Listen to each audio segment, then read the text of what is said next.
Folks, Black Star Network is here. Oh, no punches! I'm real revolutionary right now. Support this man, Black Media. He makes sure that our stories are told.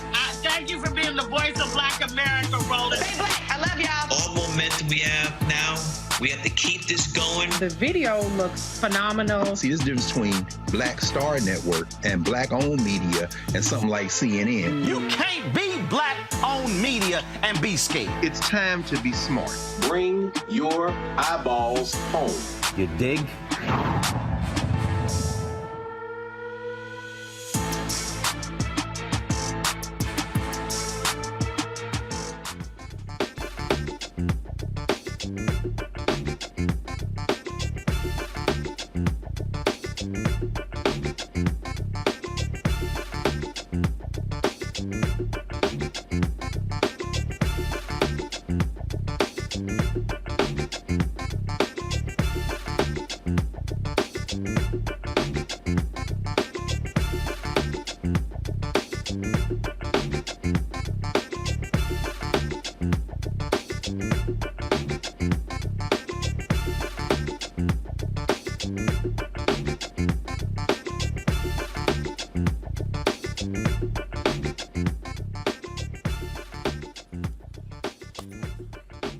Today is Thursday, September 14, 2023. Coming up on Roland Martin Unfiltered, streaming live on the Black Star Network, live from the House of Hope in Chicago, where we are getting ready for the McDonald's Inspiration Gospel Tour, kicking off tomorrow night right here in Chicago. We have more details for you about that later in today's show.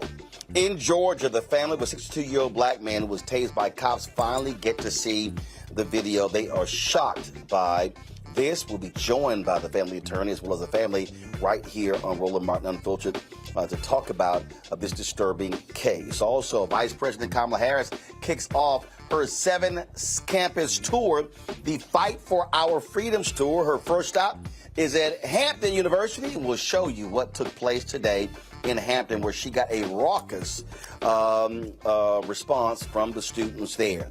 The child poverty rate has gone up. You can blame Republicans and Democratic Senator Joe Manchin for that after they'd gone down to a historic low. We have a conversation about that as well. Also, why did the black head football coach at Colorado State take a shot at Deion Sanders, talking about wearing a hat and shades when talking to grown people? Oh, wait until we show you what he said, and then wait until we show you how Deion responded. Oh, y'all know it's going to be a blowout when they play on Saturday. Folks, it is time to bring the funk on Roland Martin Unfiltered on the Black Star Network. Let's go. He's got it. Whatever the piss, he's on it. Whatever it is, he's got the scoop, the fact, the fine. And when it breaks, he's right on time and it's rolling. Best believe he's knowing. Putting it down from sports to news to politics. With entertainment just for kicks, he's rolling. It's on go, roll, roll, y'all. It's rolling Martin, yeah. Rolling with rolling now. He's funk, he's fresh, he's real, the best, you know he's rolling Martin now.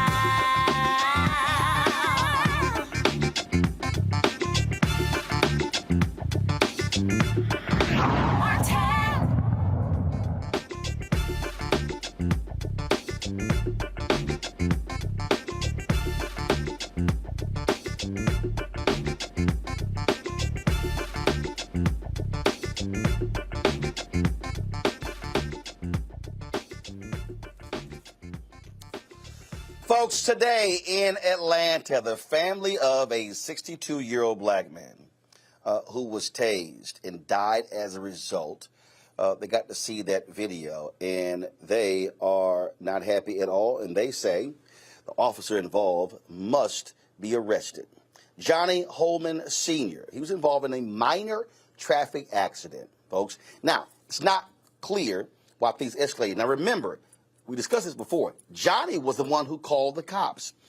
When the family arrived at the scene, they saw their father lying motionless on the ground with paramedics performing CPR after he was tased by a police officer. The unnamed officer is on leave as the Georgia Bureau of Investigation looks into this case. Bodycam footage has not been released publicly, but the family, they have now been able to see the video. Family attorney Mawali Mel Davis and Johnny Hollman's daughter, Arnitra Hollman, join me right now from Atlanta. Glad to have both of you, unfortunately, under these circumstances. Sorry, Arnitra, for the loss of your father. Mawali, what does the body cam video show? How long is the video? And because y'all got an opportunity to actually see it today, correct?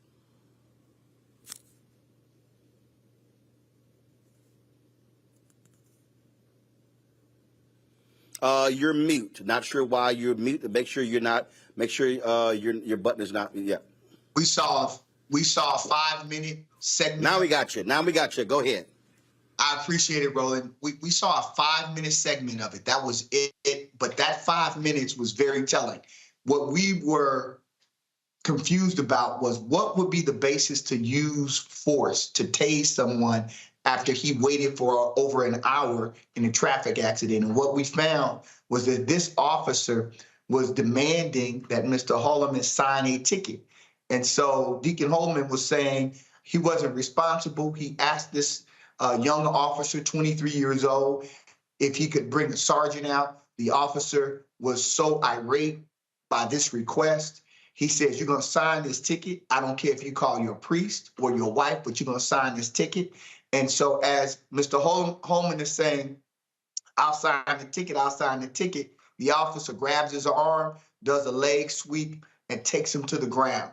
And then he begins to push his face into the asphalt, and then he begins to tase him. So what we are very clear about, that this violence, this police violence used against Deacon Hollman was absolutely without any basis, none whatsoever. He was not fighting him.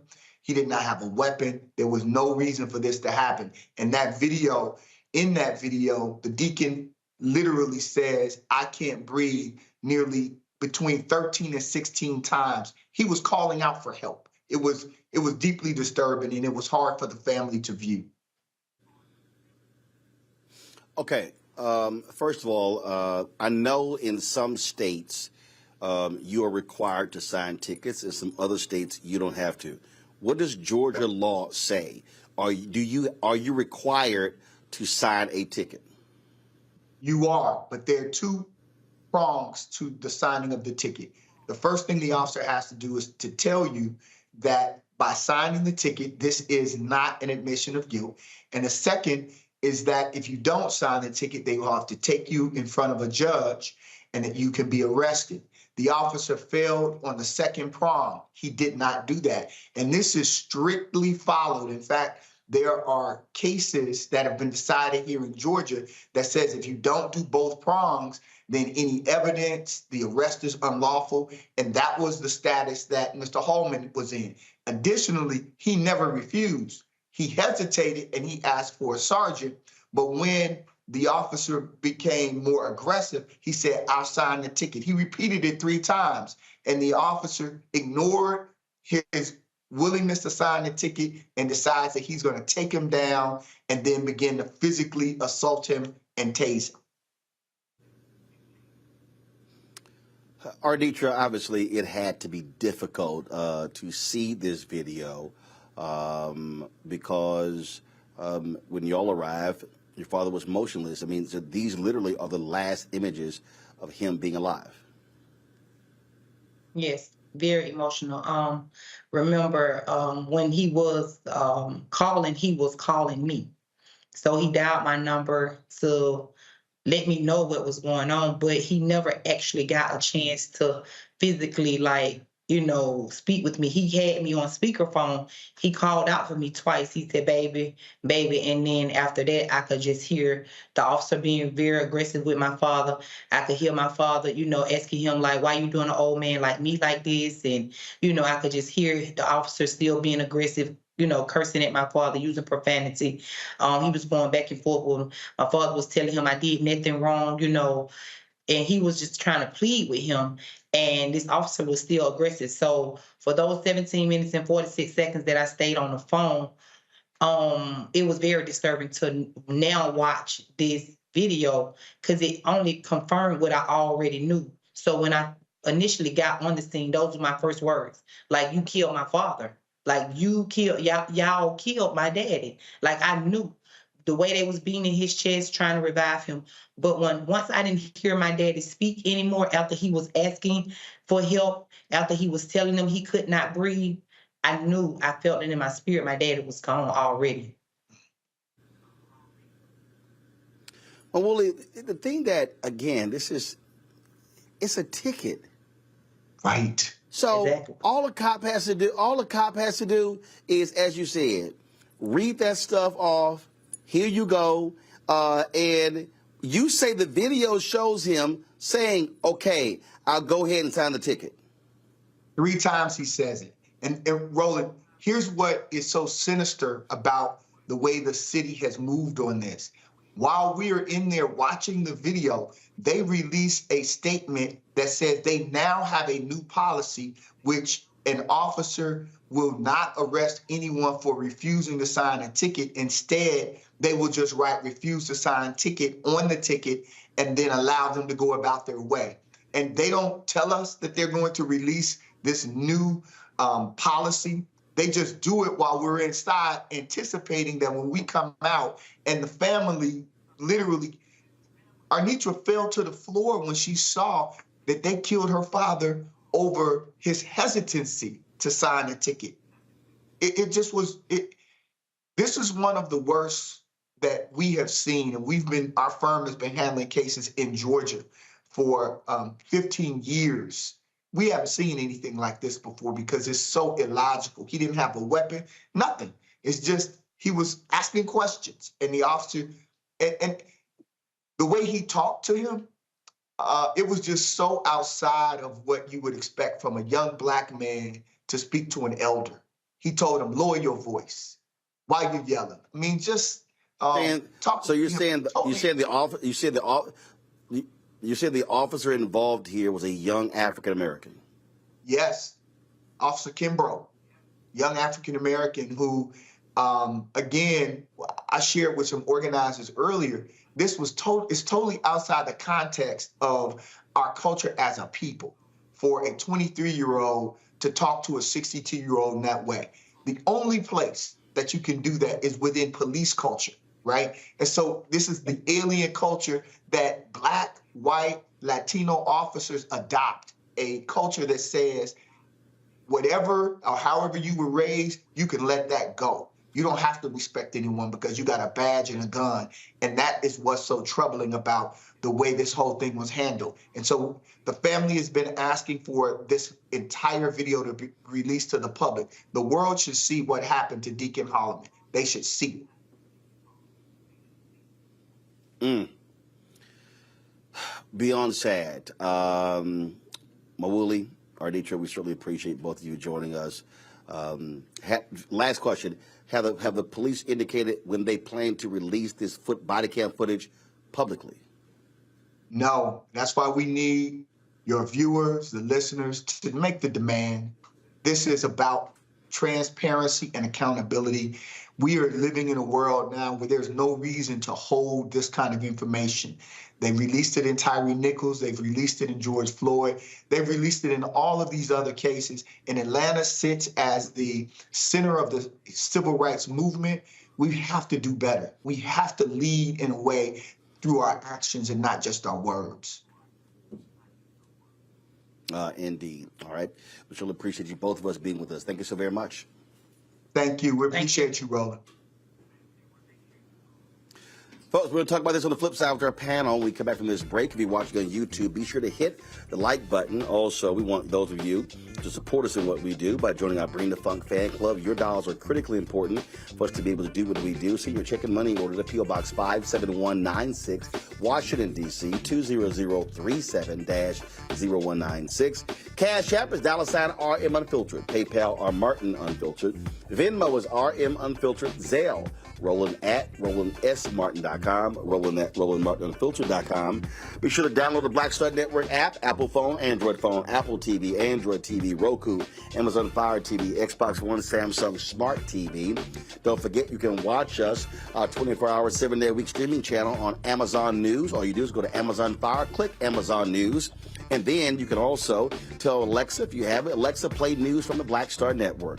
And we're also available on Plex TV. And so you pull up Plex TV, go to, again, search for Black Star Network, or you go to Live TV, click News and Opinion. You'll find us there as well. Finally, don't forget to get a copy of my book, White Fear, How the Browning of America is Making White Folks Lose Their Minds, available at bookstores nationwide. Ordered on Amazon, Barnes & Noble. Get it at Target, Books A Million. Download the audio version on Audible.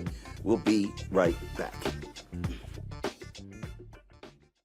On his first day in office, with the country in crisis, President Biden got to work for us. Cutting Black child poverty in half, more money for Black entrepreneurs, millions of new, good-paying jobs. He's lowered the cost of living and prescription drugs. But there's more to do. He gets it, because we all deserve dignity, safety, respect, and a chance to do more than just get by, but to get ahead. I'm Joe Biden, and I approve this message. Next on The Frequency with me, Dee Barnes. Producer, writer, and activist Drew Dixon joins us for an honest conversation about Black women and trauma, right here on The Frequency on the Black Star Network. Hatred on the streets, a horrific scene, a white nationalist rally that descended into deadly violence. White people are losing their damn minds. As an angry pro-Trump mob storms the U.S. Capitol, we're about to see the rise of what I call white minority resistance. We have seen white folks in this country who simply cannot tolerate Black folks voting. I think what we're seeing is the inevitable result of violent denial. This is part of American history. Every time that people of color have made progress, whether real or symbolic, there has been what Carol Anderson at Emory University calls white rage as a backlash. This is the rise of the Proud Boys and the Boogaloo Boys. America, there's going to be more of this. Here's all the Proud Boys, guys. This country is getting increasingly racist in its behaviors and its attitudes because of the fear of white people. The fear that they're taking our jobs, they're taking our resources, they're taking our women. This is white fear.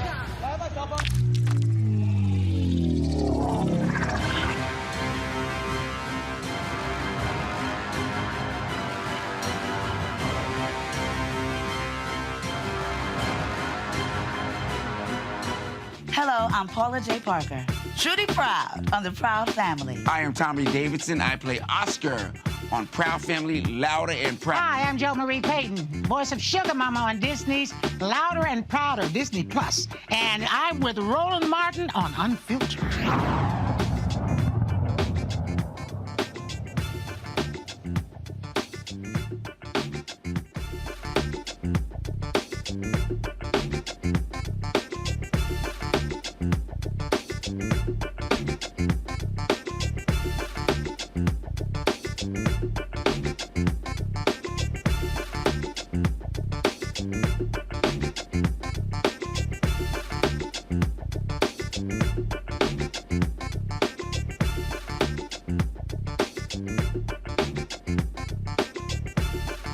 Roland Martin Unfiltered here on the Black Star Network. My panel, Dr. Greg Carr, Department of Afro-American Studies at Howard University, joining us out of D.C. Reese Colbert, host of the Reese Colbert Show on Sirius XM Radio out of D.C. as well. Lauren Victoria Burke, Black Press USA out of Arlington, Virginia. Again and again and again and again and again and again, Reese, black man ends up dead due to a traffic stop, a basic traffic stop. It doesn't matter if the cop is black, doesn't matter if the cop is white, it doesn't matter. These things continue. And this is a case where Hollman gets in a car accident. He calls the cops. And now, based upon what we heard from the attorney and his daughter, the arrogant cop gets mad and you gonna sign this ticket? You talking to an old black man, bruh. I don't care if you're talking to a young black man. If somebody's ranting and screaming, this is all the cop has to say. Are you done? Right. When you're done, simply sign this ticket and you can go on about your day and you get in the car. But no, what these cops do is they do not de-escalate. They choose to escalate because what they know is they have a gun and a badge and a taser and they can act with impunity. Mm-hmm. Absolutely. I mean, it's a lynching. That's what it is. You know, when you sit up there and you get involved in a minor traffic accident, it wasn't like this man was in a high-speed chase going through multiple cities and had 100 cops on his tail. Like, it was a minor traffic accident, and it escalated to the point of being murdered by this police officer. And, you know, just the fact that it's a black person just makes it that much more heinous. I know some people seem to think that we only care when a white person kills a black person or a white cop kills a black person. But if you're a black cop out there killing people, your ass need to go to jail too. Ain't nobody having no sympathy for you or no kind of, you know, leeway for you. But it's really just disgusting. And I know that the city of Atlanta changed their practices so that the officer just has to refuse to sign afterwards. But why do you have to anticipate every single possible way that these cops can turn a simple interaction into a murderous situation by policy? Because these people are out here acting with impunity and they're bored and they feel like, I don't have shit to do, better to do right now. I'm not solving crime. I'm not solving carjackings. I'm not solving anything that's actually going wrong in society. I'm just gonna mess with this, you know, this deacon of a church. And so I'm appalled by what happened. I was trying to see what kind of disciplinary action was taken against him. But I do agree with your guest who said that Atlanta really is at the forefront of the civil rights movement when you're talking about criminal justice because of what's happening with people being, you know, dying in prisons, getting killed in prisons, and with the police down there. Something absolutely needs to be done about the Atlanta PD. You know, Lauren, I guess what angers me, what drives me crazy is that we've done so many of these stories. I mean, so many of these stories.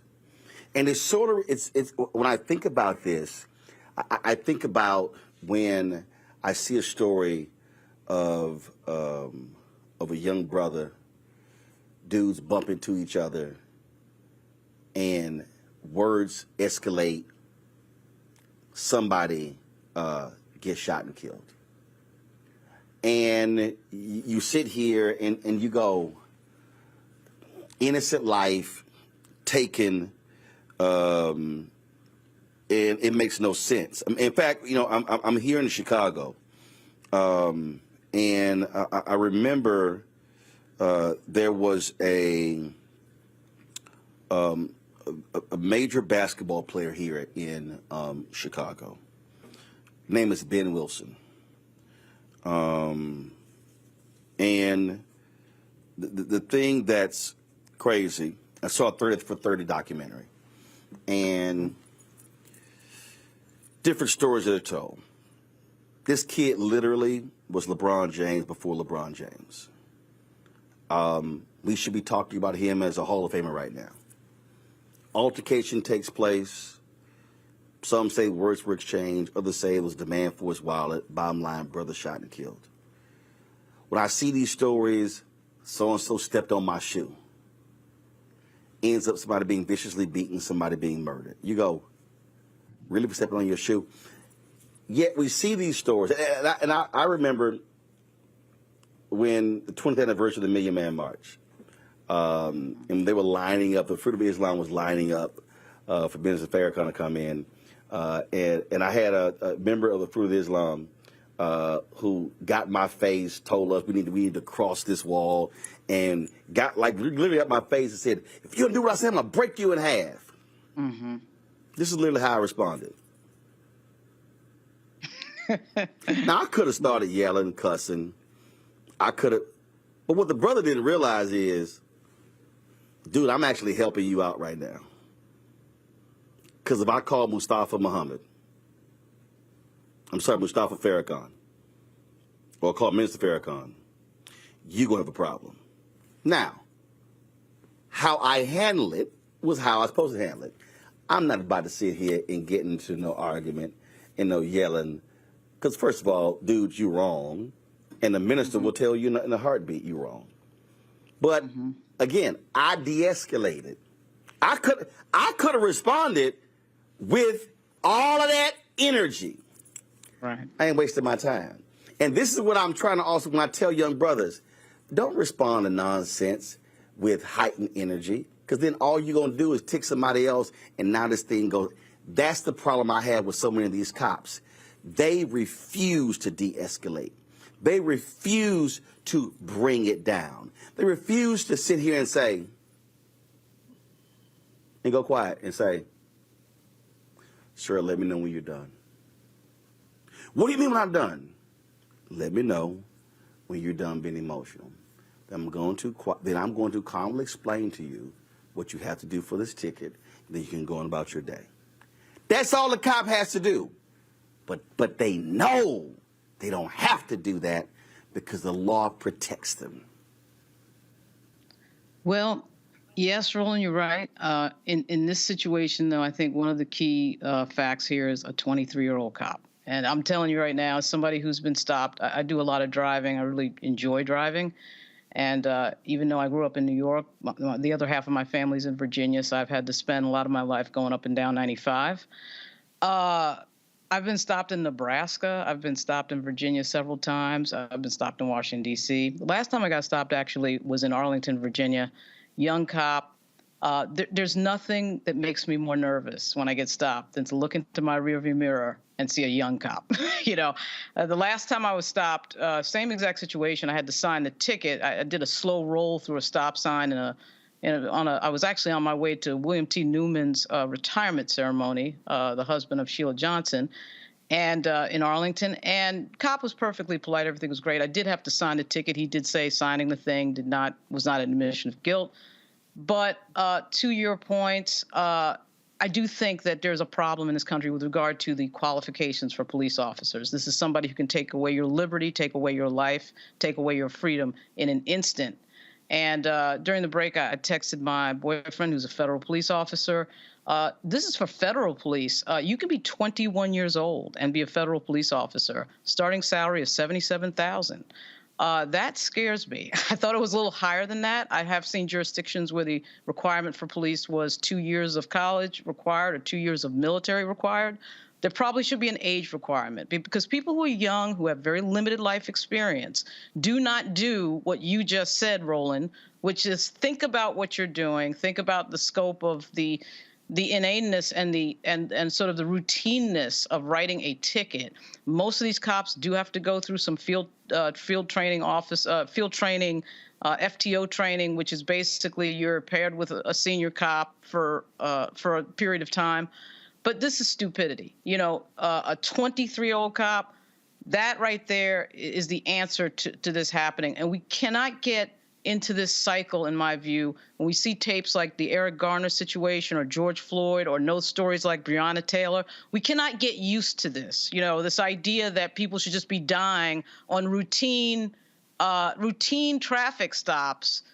He called the police for an accident, which is a non-confrontational problem. And somebody ends up dead because a 23-year-old cop decides to escalate instead of de-escalating. So the age of the cop, I think, is a huge factor here. But also, to Reese's point, we've got enough law enforcement in this country. You know, when people are getting stopped for these trivial matters and these jurisdictions are making money off of it, after what we saw with Jennings, with the Ferguson thing, with Michael Brown being shot for absolutely no reason, there's something going on with, I think, having a few too many cops around, because this is the type of trivial type of thing that should have never led to any of this. So there it is. You know, I was, Greg, I was talking to comedian Gary Owen, and he was an MP when he was in the military. And when I had my TV One show, and I think we were discussing, I think we probably had one of these stories where somebody had been shot and killed by cops. And Gary was on for something else, but he wanted to comment. And I remember him saying, he's like, I was an MP. He said, and I can tell you, he said, I dealt with drunk colonels, generals, privates. And he said, I probably de-escalated far more situations when I could have easily escalated. And that's what we're talking about here.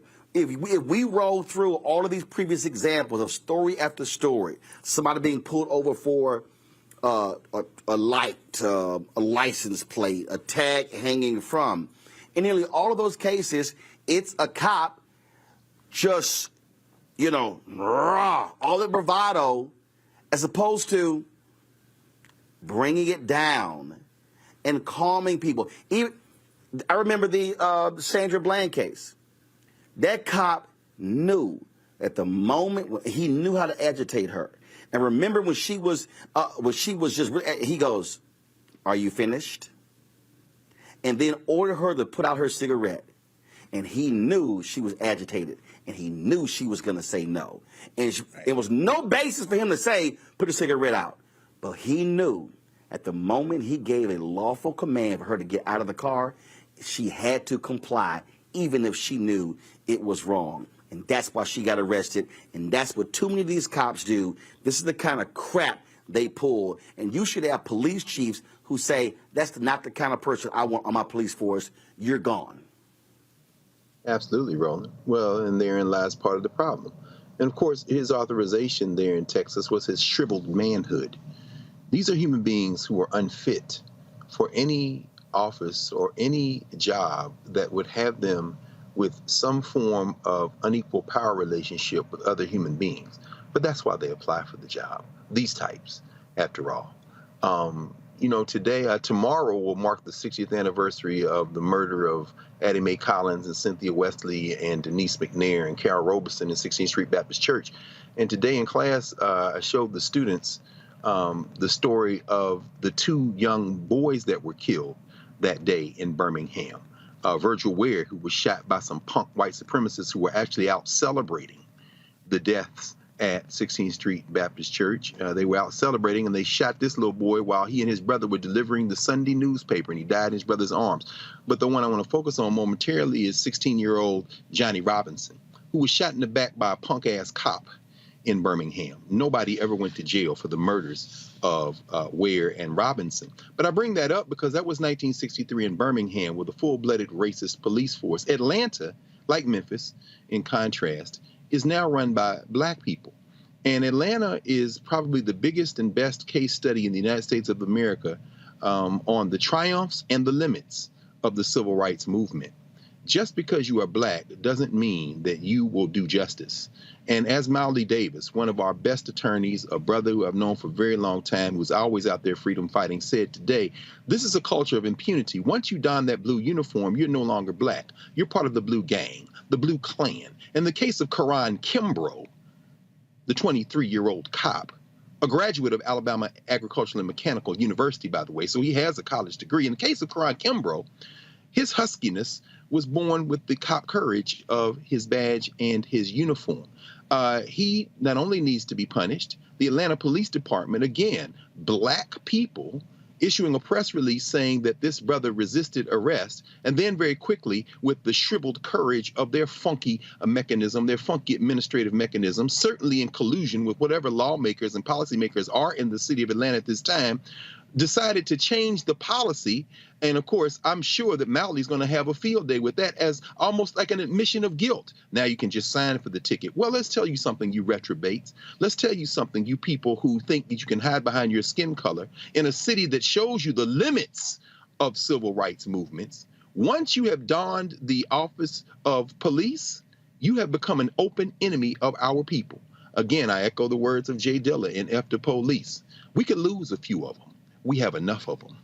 We have to understand that this is not going to end until we end it. And it's not going to be about electing black people to office. It's going to be about putting black policymakers in place who look beyond skin color to see the truth and justice. The police cannot be reformed. They must be dismantled and remade. Folks, hold tight 1 second. Got to come back. We'll talk about Alabama, how white Republicans there continue to deny black folks voters, and they are hoping and praying that one hardcore right-wing Supreme Court justice going to allow their case to go back before the Supreme Court. Elie Mystal joins us next to tell us exactly who that is and how black folks, we have not won. We've won a bunch of battles, but have not won the war when it comes to redistricting and the cheating out of power of black power. We'll discuss that next right here on Roland Martin Unfiltered on the Black Star Network.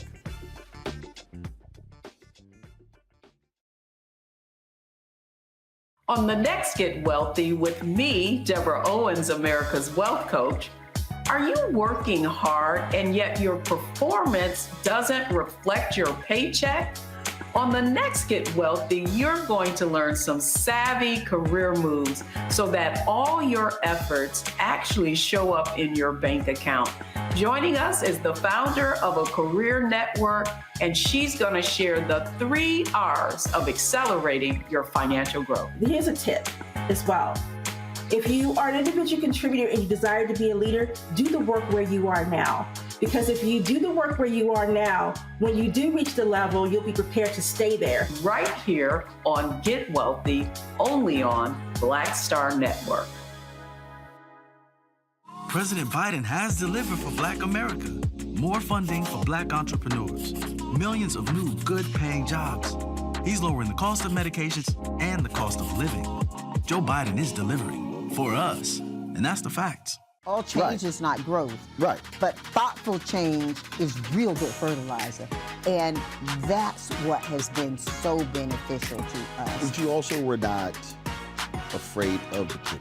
Well, and I'm a black woman in business. Come on, I don't care how I dress up. I don't care who I'm speaking with. I don't care what part of the world I am in.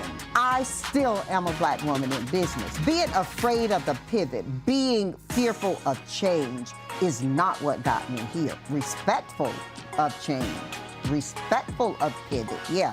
Fearful, no, no.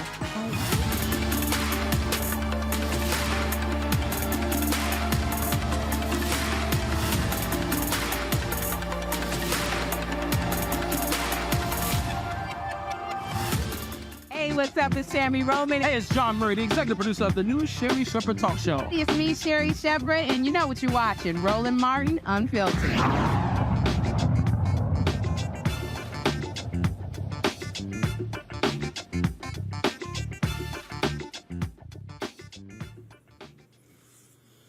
Folks, welcome back to Roland Martin Unfiltered right here on the Black Star Network. Ooh, white Republicans in red states right now are scared to death that the Supreme Court may not let them keep screwing over black voters. Alabama has been now denied several times by a 3-judge panel there in the Northern District. And now they are trying to appeal to the Supreme Court. If the Supreme Court does not hear their appeal, then they're going to have to abide by a special master with redraw the lines. The special master has until September 25th to redraw these lines. So what could happen here? Well, Elie Mystal of The Nation wrote a piece where he said the person who they are hoping and banking on is Supreme Court Justice Brett Kavanaugh. Elie joins us right now. Elie, glad to have you back on Roland Martin Unfiltered. Unpack why you lay out that Brett Kavanaugh is their secret weapon. They are just hoping he's the guy who goes, yes, Let's let them come back and re-argue this case.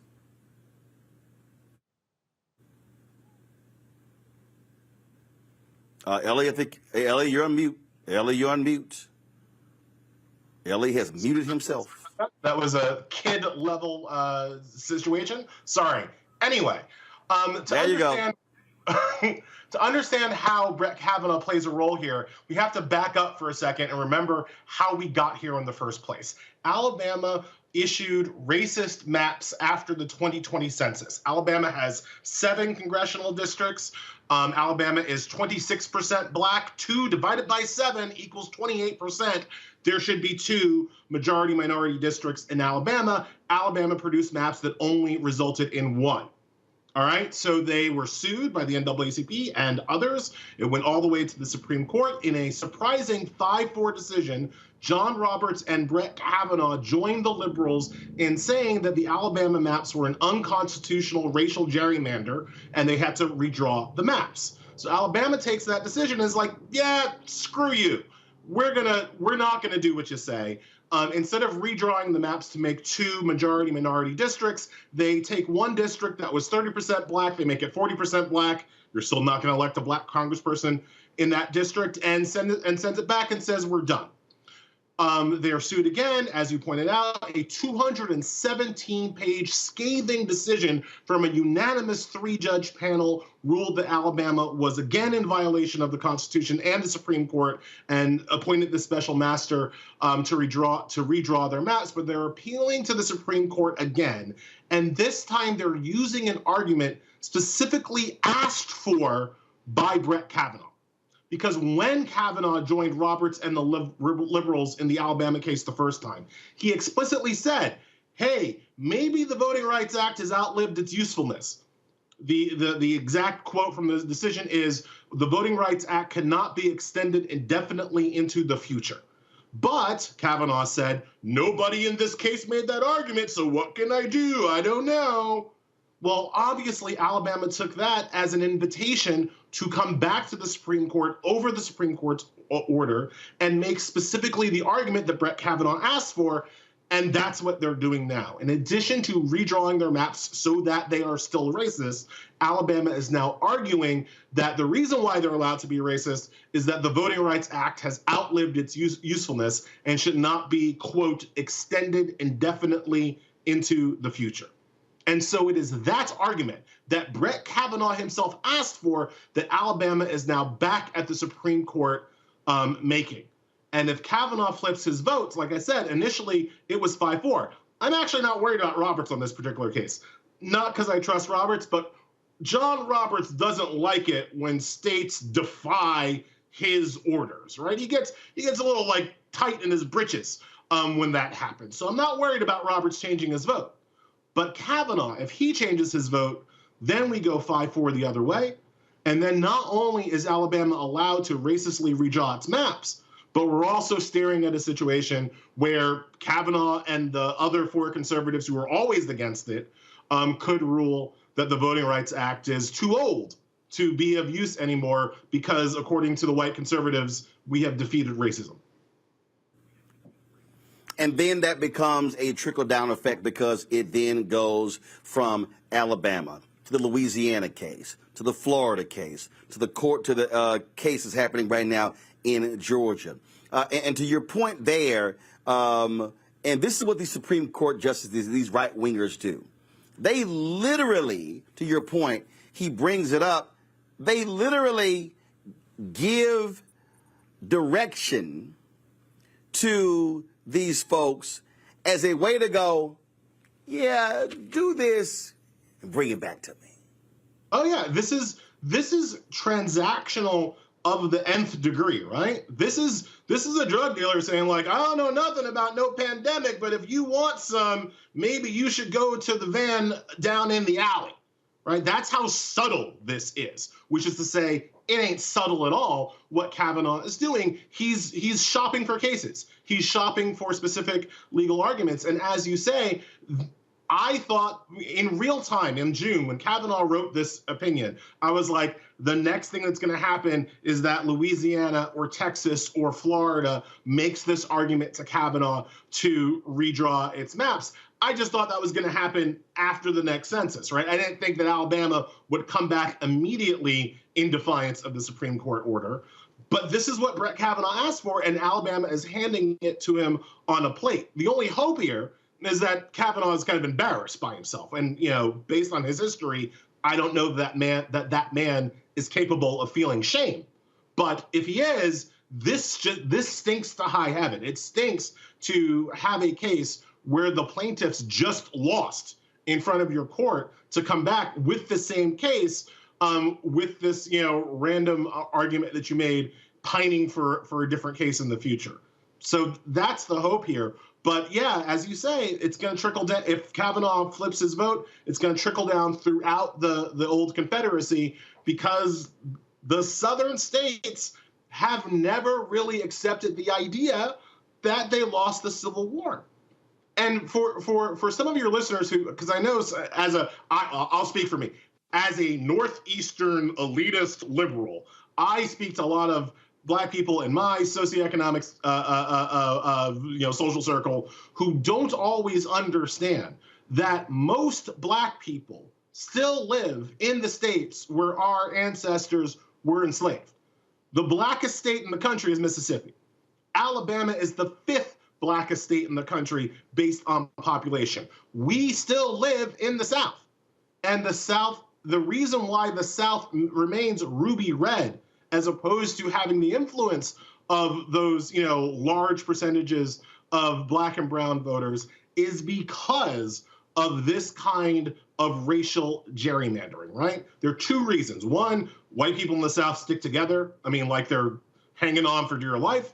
And 2, when they stick together and they take control of state legislatures, they gerrymander away the political power of their Black citizens that are still living there. And the thing that really just, I think, jumps out at me when you see what's at play here, and that is Leonard Leo and the Republicans. And I keep trying to explain to people, these people are playing for keeps. They know and understand the power of judges. And normally you talked about Roberts, but normally no federal judge and normally no other federal judges like it when somebody defies a decision that went through the appeals court, that went all the way to the Supreme Court. Supreme Court kicks it back down, and Alabama still goes, the hell with that. We don't care. We're going to sit here and try to get a second bite at the apple. And so I would hope a Brett Kavanaugh and these other justices would go, no. Y'all not going to sit here and then just defy a federal court. But they don't care about that, Elie. They care about power. And they understand power. They understand playing for keeps. And that is what people need to understand, what the right is all about. The Supreme Court, the courts in general, and the Supreme Court especially, is a political institution that makes decisions based on their preferred political outcomes. So when you hear people say, some people like the President of the United States say that they don't want to politicize the Supreme Court, news alert, that done already happened, all right? That horse has left the barn and is galloping away, okay? The Supreme Court is... First of all, let's be real clear. The person who's elected the president, he's going to pick someone from an ideological standpoint that's likely where he stands. It's rare a Stephen Breyer flips, I think it was Breyer, who was appointed by Republican and then basically became essentially, David Souter, appointed by Republican and became a liberal. So that's rare, it happens. And then the Senate is going to confirm somebody who likely that is along ideological lines. So yeah, I hate that crap when they go, no, we're the Supreme Court. We judge things evenly. Stop it. You're not. Right now, we have a hard right Supreme Court. And let's be clear. If anything happened to Alito and Clarence Thomas and Biden got to pick, the court's going to flip 5-4 to liberals.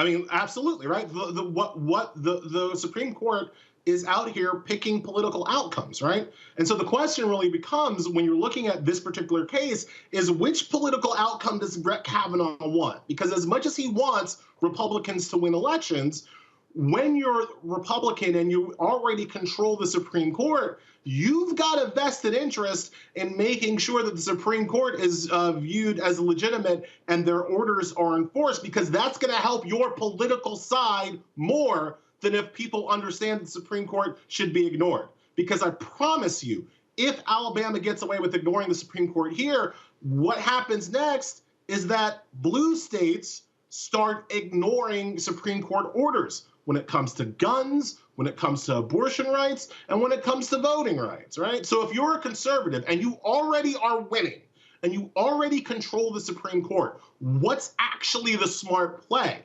Do you go with Alabama now because you're going to get an extra red state congressman in the 2024 election, which, look, it might matter. I mean, this is a very close Congress. 7 seats separate the majority from the minority. 1 seat is a big deal. But are you going to risk it all for the 1 seat?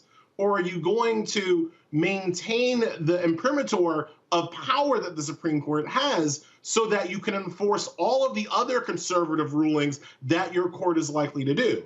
The smart play would be to deny Alabama's appeal, but we're talking about Brett Kavanaugh, who's not a smart man. And so that is why that is why I have concerns. That's why this all really comes down to where his vote's going to be in terms of hearing this appeal at all or its final decision. And of course, we know doggone well that we have 2 Supreme Court justices who are very much bought and paid for, especially one, Uncle Clarence, because all you got to do is throw him, a couple of bottles of beer and a free trip on a plane, and you got his vote. Oh, you know how that goes. Elie Mystal, corruption is embarrassing. And again, if the Supreme Court was smart, they would be looking to stamp this out, because this corruption decreases the legitimacy of their own conservative victories. So it's amazing to me that Roberts hasn't done anything to try to stop the graft in his own courthouse. And they are grifters. Elie Mystal, I appreciate it, man. Thanks a lot. Thanks a lot for having me. Folks, going to a break. We'll continue this conversation when we come back right here on Roland Martin on the Black Star Network. Roland Martin Unfiltered on the Black Star Network. Folks, we are broadcasting live from the House of Hope in Chicago. Tomorrow, right here, McDonald's is kicking off their multiple city gospel tour. It's happening here in Chicago, the House of Hope. You see it right there, of course. You can get free tickets, folks. Free tickets. All you got to do is go to blackandpositivelygolden.com, blackandpositivelygolden.com for the Inspiration Celebration Gospel Tour, the cross-culture experience. We've been here doing various interviews with all of the entertainers involved with this, and so looking forward to sharing those with you.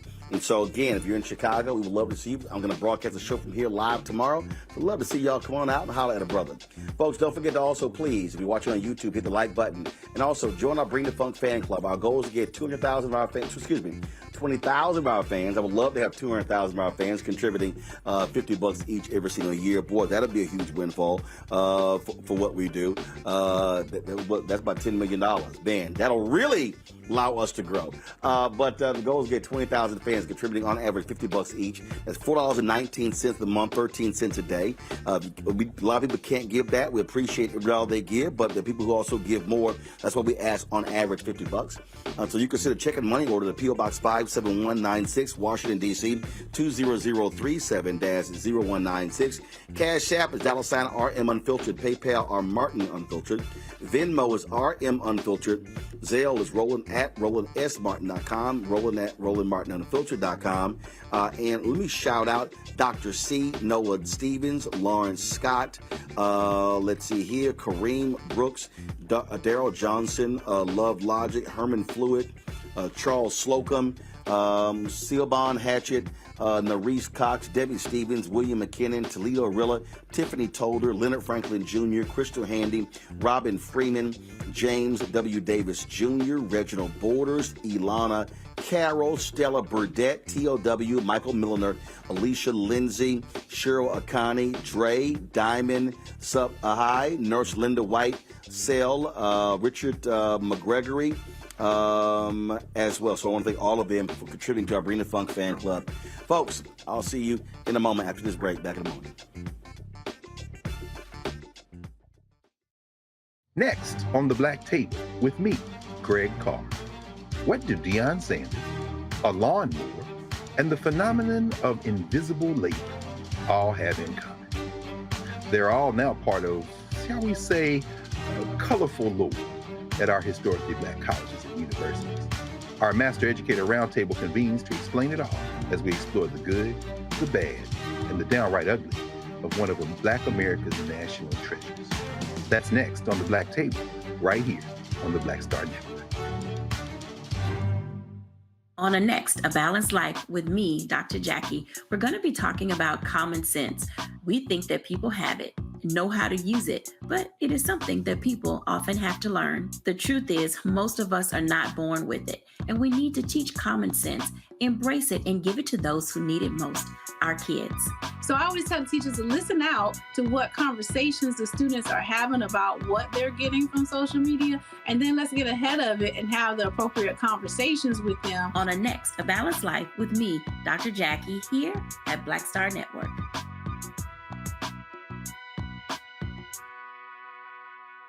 When you talk about blackness and what happens in black culture, we're about covering these things that matter to us, speaking to our issues and concerns. This is a genuine people-powered movement. There's a lot of stuff that we're not getting. You get it, and you spread the word. We wish to plead our own cause. Too long have others spoken for us. We cannot tell our own story if we can't pay for it. This is about covering us. Invest in black-owned media. Your dollars matter. We don't have to keep asking them to cover our stuff. So please support us in what we do, folks. We want to hit 2,000 people, $50 this month, raise $100,000. We're behind 100,000, so we want to hit that. Y'all money makes this possible.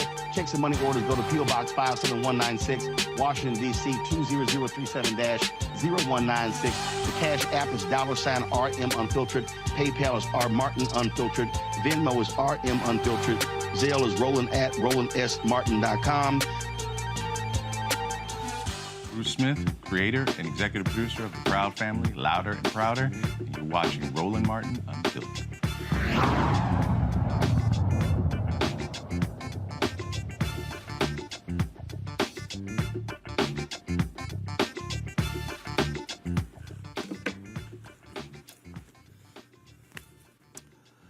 All right, folks, welcome back to Roland Martin Unfiltered. Greg, I'll start with you. When we talk about this Supreme Court and what's happening in Alabama, again, these white Republicans, they do not want to see black people empowered.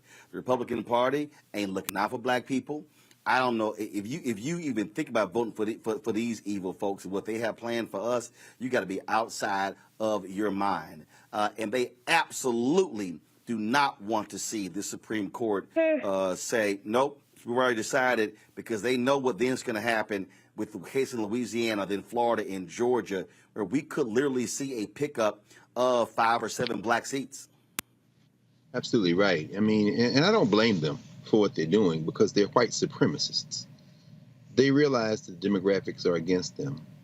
And they realize that this demographic ticking time bomb is about to explode. There was an article in yesterday's Financial Times detailing how the Electoral College is slowly eroding in terms of the baked-in advantage to white supremacists that the Electoral College poses. In the election of 2024, they get a little closer to the tipping point. So shaving off a few seats in Louisiana or in Alabama could make all the difference in terms of their short-term and long-term plans.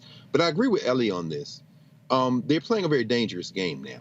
You see, what Brett Kavanaugh absolutely, as Elie said, signaled to these white supremacists in Atlanta that he was open to an argument that really isn't an argument. The only thing where I would make diverge from Elie, and if he were here, I think we would probably agree on this. I think he probably would agree he may have chosen the wrong word, is that Kavanaugh made an argument. He did not make an argument. What he said was that basically this race-based solution process that the Voting Rights Act represents has to end sometimes. Now, we all remember the vague allusion to Sandra Day O'Connor in the Grutter case in affirmative action, which was used or gestured toward by saying, well, you know, maybe in the next 25 years, affirmative action can end. But that wasn't used as the rationale for overturning affirmative action. In this case, Brett Kavanaugh, if he were to say, I'm going to side with the white supremacists in Alabama because because the Voting Rights Act has outlived its usefulness, that would destroy even the pretense of any form of process and statutory interpretation. And what he would do is undermine, finally, the legitimacy of the court in a way where it could never be put back. Now, those who study the law understand that this has always been an issue. It was an issue with Roger Taney and Dred Scott. It was an issue in Giles versus Alabama and Oliver Wendell Holmes in the 19th century, in early 20th century. It has been an issue all along. But if Brett Kavanaugh does that, you can toss aside law degrees at that point. What you dropped is all pretense that they're using any process of statutory interpretation, and they're just doing whatever the hell they want. And Elie is absolutely right. Once they break it, then now we're talking about something we've never seen in this country, which is basically ignoring the Supreme Court. And if you want to see somebody ignore the Supreme Court and gesture toward that, look at the Indian Removal Act and Andrew Jackson when he said, I understand you can make a decision, Supreme Court, but do you have an army to back it up? This will be uncharted territory. And I, for one, to say go for it. We'll see what happens after that. You know, Lauren, I just keep trying to explain to people, understand it. The Republicans, they know the game that they're playing. They know exactly what they're doing. And they're funding this. They see, I laid this thing out in my book, White Fear, how the brownie of America is making white folks lose their minds. Their whole deal is, if we can lock down the Supreme Court for the next 30 to 50 years, we can sit here and run the table. I mean, bottom line is this here. If Biden and Harris are not reelected, I'm going to tell you right now, Alito and Thomas are both going to retire. Yeah. And they're going to appoint a 42 or 45-year-old federal judge to the Supreme Court, and they're going to sit here and say, booyah. And they're going to say, we got Roberts, Gorsuch, Barrett, whoever that person is. We got those. They know what they're doing. And then they're going to sit here and say, let's hope one of these liberals retire.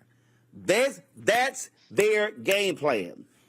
And so folks need to understand it. And so when I tell black folks, play around if you want to. Sit this election out if you want to. But I'm telling you, when they start having more decisions that go against black folks, I'm going to sit here and say, hashtag, we tried to tell you. Yeah, when we have these discussions, the only two people I can think about is Hillary Clinton and Robbie Mook. That's it. And the fact that Debbie Dingell and G.K. Butterfield tried to tell their campaign to campaign more in Michigan and North Carolina. And losing that election in 2016, this was the result, these moments, this and the Dobbs decision. I really don't think that any sort of statutory interpretation matters to these people. The only thing that matters is control and having power and being able to control the laws as they want to see it on the conservative side, knowing that they're losing on the demographics and being in control. That's it.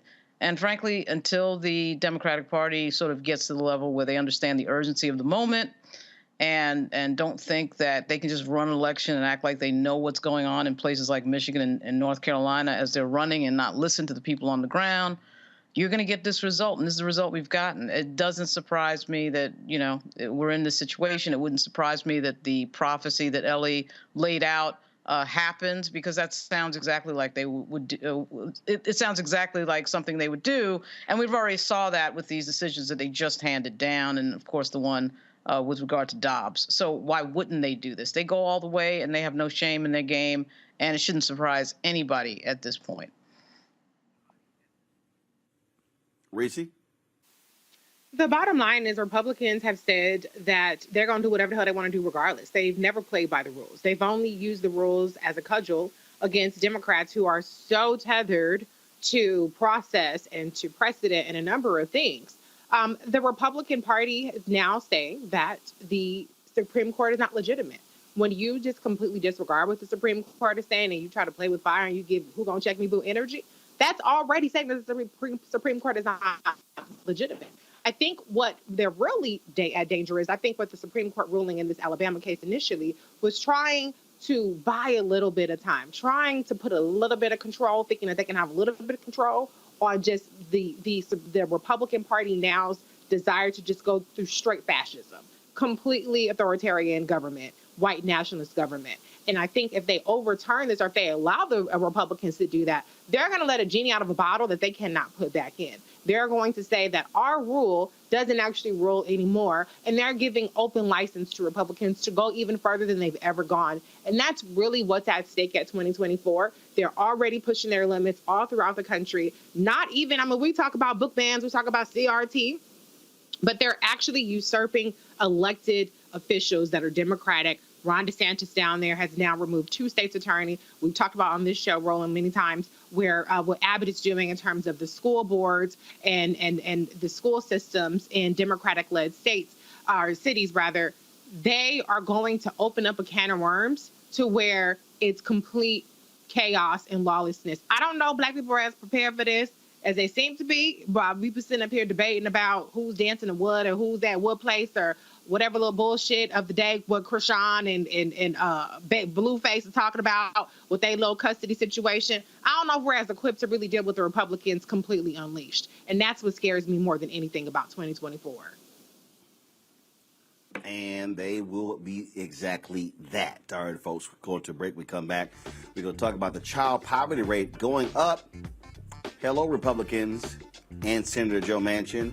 This is all on you. That's next. And we'll talk about the black coach at Colorado State. Wait till I play for y'all what he said about Deion Sanders. And Deion did not waste time responding. Well, all of that in the second hour of Roland Martin Unfiltered right here on the Black Star Network. On his first day in office, with the country in crisis, President Biden got to work for us. Cutting black child poverty in half, more money for black entrepreneurs, millions of new, good-paying jobs. He's lowered the cost of living and prescription drugs. But there's more to do. He gets it, because we all deserve dignity, safety, respect, and a chance to do more than just get by, but to get ahead. I'm Joe Biden, and I approve this message. I'm Faraji Muhammad, live from LA. And this is The Culture. The Culture is a two-way conversation. You and me. We talk about the stories, politics, the good, the bad, and the downright ugly. So join our community every day at 3 p.m. Eastern and let your voice be heard. Hey, we're all in this together. So let's talk about it and see what kind of trouble we can get into. It's The Culture. Weekdays at 3, only on the Black Star Network. Next on The Frequency with me, Dee Barnes. Producer, writer, and activist Drew Dixon joins us for an honest conversation about Black women and trauma, right here on The Frequency on the Black Star Network.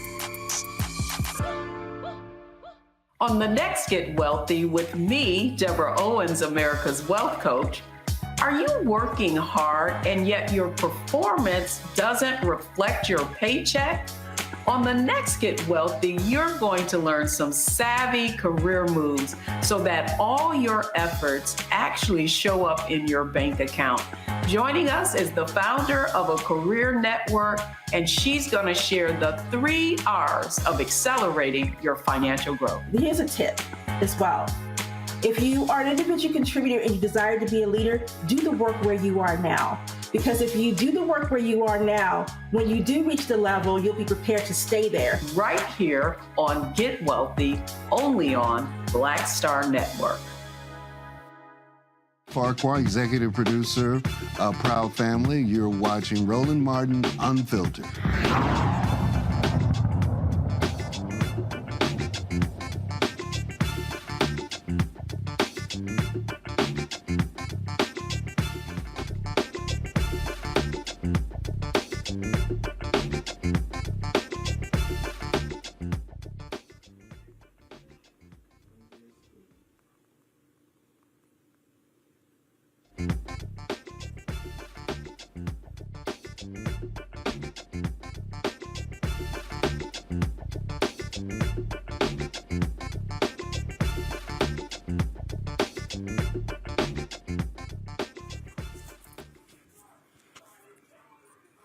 Folks, according to the U.S. Census Bureau, the poverty rate has increased for the first time in 13 years. The supplemental poverty measure, which looks at government programs and tax credits designed to help low-income families, found in 2022, the poverty rate was 12.4%, up 4.6% from 2021. The poverty rate among children doubled from 5.2% in 2021 to 12.4% last year. Why did the poverty rate grow up? Well, expiration of pandemic programs, stimulus payments, and congressional members who voted against the child tax credit. First of all, let me correct that. My folks wrote that. No, not Congress members who voted against the child tax credit. Republicans and Senator Joe Manchin, who did not support the extension of the child tax credit. Joining me now from D.C. is Lily Roberts, Managing Director of Inclusive Growth for the Center for American Progress. Lily, this is real simple. And I say this all the time. Republicans love talking about how they're pro-life, and they're pro-life. When you vote against a program for child poverty, you're not pro-life.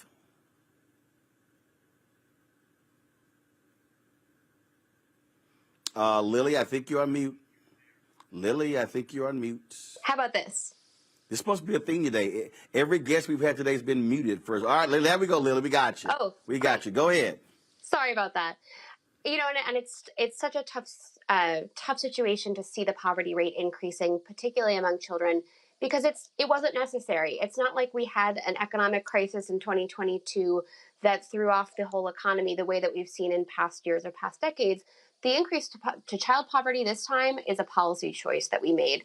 Republicans, and as you mentioned, one senator who's a Democrat, stood in the way of incredible progress that we had made in 2021 in getting closer to eliminating child poverty. It's a policy choice that's being made by the Republican Party. They're not pro-family. If they were pro-family, they would be supporting poor children. And so, remind people again why they were so adamant against the child tax credit. Well, there are a couple cynical reasons. Kids don't vote, so, you know, if you're not catering to kids. But I think that there's also a real misconception about why people are in poverty in this country. We heard a lot of fear-mongering and racism and misogyny and all kinds of awful rhetoric around when this discussion was happening last year. People were saying things like, oh, families spend their child tax credit on drugs. That was absolutely not the case. There was so much research showing that families spend their child tax credit to support their children. There were stories all day this week about, as we've seen the child poverty rate now go up, there have been discussions of what people spent their child tax credit on, and it was food and it was necessities. There was a story this morning out about a family who, for the first time, they were able to send their kids to rec league sports, and they did Little League for 1 year because they weren't as cash strapped as they had been. We know that families needed this money, and they spent it to get closer to being in the middle class and to feeling that economic stability. Well, and right, if I recall correctly, Manchin was going, oh, I've been told that they're going to be using this for drugs. No basis, no facts, no nothing. And what's nuts to me, this dude literally comes from one of the brokest states in the country. Absolutely. And it's such a short-sighted thing to fixate on, because we know that people spent their money in their communities. It supports a broader economic growth, right? Like if you're West Virginia, you want families who are poor to have that money to spend, to support local businesses, to, be stable. It decreases the amount of money that West Virginia had to spend on social services. There are all sorts of macroeconomic reasons to support things like the child tax credit, even if you're not persuaded by the individual circumstances of a family in poverty. Even if you set the moral case aside, programs like the child tax credit are incredibly beneficial for the community and for the economy. All right, Lily Roberts, glad to have you on the show. We sure appreciate it. Thanks a lot. Thanks so much. This to me right here, Greg, is one of those issues where if I'm Biden Harris, I'm pounding these fools for not caring about kids? Well, I mean, yeah, they care more about themselves. I mean, we know that Joe Manchin, as Bernie Sanders called him the other day, a corporate dem, he and Sinema. Joe Manchin is more concerned about maintaining his criminal enterprise of profit skimming and political power in West Virginia. He is a creature of his backward electorate. So this millionaire who, sails up and down the Potomac in his yacht, this millionaire wants to stay in power. So I really don't blame Joe Manchin. He is a creature of his backward state, his backward electorate. He wanted to add work requirements and means testing, this allusion to drugs, of course, being a cover. He's trying to play to the cheap seats in his backward state. Jim Justice, people running against him, he doesn't look like he's going to be returned to the federal legislature. So, Democrats are making noise about perhaps restoring some corporate tax deductions in exchange for some movement on this. But ultimately, what we are facing is a situation where when you see vermin-minded politicians like Joe Manchin, what you're seeing is the result of people not fully participating in the political process. This is a desperate politician attempting to hold on to power. He doesn't give a damn about children or anybody else. He gives a damn about his own pockets and his own ability to stay in the legislature. And so we have to overwhelm them by participating, by organizing, by mobilizing. Absent that, we're going to see a lot more of this. And this is where, Lauren, again, if I'm Biden Harris, I'm like, no. We ain't negotiating a child tax credit. No, we're not about to sit here and hook corporations up with more billions. They made a lot of money in that doggone tax break that Donald Trump gave them. No, it ain't happening. And I will dare say, if y'all want to fight, we're going to fight over children. And we're going to see who cares about the American children, Democrats or Republicans. Force them to have to deal with poor children. And this is where the White House, Biden, y'all need to stop playing around. Meet with Reverend William Barber and poor people who are affected. Bring poor people to the White House. Put them up before the cameras and say, our Republicans, look these folks in the eye who are out there working their butts off, having jobs, trying to care for their kids, and y'all would rather give tax credits to corporations and not the poor children of America. Yeah, for some reason, both political parties do not like to talk about poverty or poor people. But when the conversation does come up, obviously, it's usually the Democrats. In fact, it's only the Democrats. And it's interesting that you bring up the president and the vice president today. They both had speeches today. And I don't think anything close to this came up. It didn't come up with the vice president. I didn't see everything that Biden said today in Maryland. But it is strange, Roland, that this is such low-hanging fruit in a world where we will send billions in our tax money overseas to various places. And yet this was something that was an obvious anti-poverty move and policy that worked, absolutely worked. When you're giving folks either $2,000 or I think the iteration last year was $3,600 per eligible child in tax credits. I mean, it actually worked. You saw the typical corporate class Republican politicians complaining about it. Because quite frankly, I think that there's just a group of politicians in there who just want people to be desperate and poor and working at some corporation for minimum wage that needs people to be desperate and poor to be working at some corporation at minimum wage. And that's just how they view the world. And anytime you get into sort of any deep policy discussion about helping poor people, specifically helping poor people, even in a country that has over 40 million poor people, it's amazing how much of a fight that is. And it's also weird, too, because even the MAGA Republicans, when Donald Trump first started campaigning in 2016, he did have an America First sort of mantra that he went over. One would think that America First meant that the priorities that are our spending of our tax money would mean a focus on people here in the United States. And in fact, it didn't mean that. And in fact, Donald Trump didn't execute any of the things that he talked about when he talked about, quote, America First.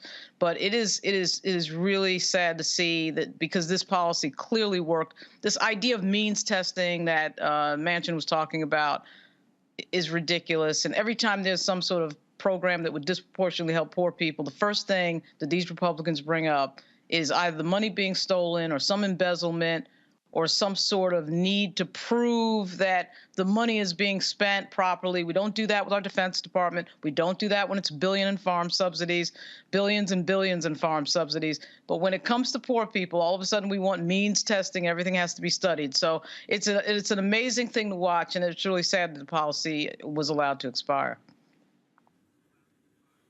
Again, Reese, I think this is one where Democrats say, okay, y'all want to screw with poor kids? We're going to nail you on it left and right. And Lauren's right. Unfortunately, they don't want to talk about the poor. Every time you hear these campaigns, the middle class, the middle class, the middle class. The reality is this country survives because of the working poor. We know that. We saw it during COVID. Frontline workers, it was the folks working in grocery stores, people driving buses and subways, public transportation, the folk who we always ignored. And I'm sitting here and I'm like, I'm sorry, to me, this is a winner. And this is not, oh my goodness, you're champions of the poor. And then if I'm Biden and Harris, flip it on them. If I'm Biden and Harris, I'm saying, I'm sorry, I thought y'all loved Jesus. I thought y'all loved God. Evangelicals. Why are y'all so quiet on the child tax credit? Use it against them and force them to be on the defense.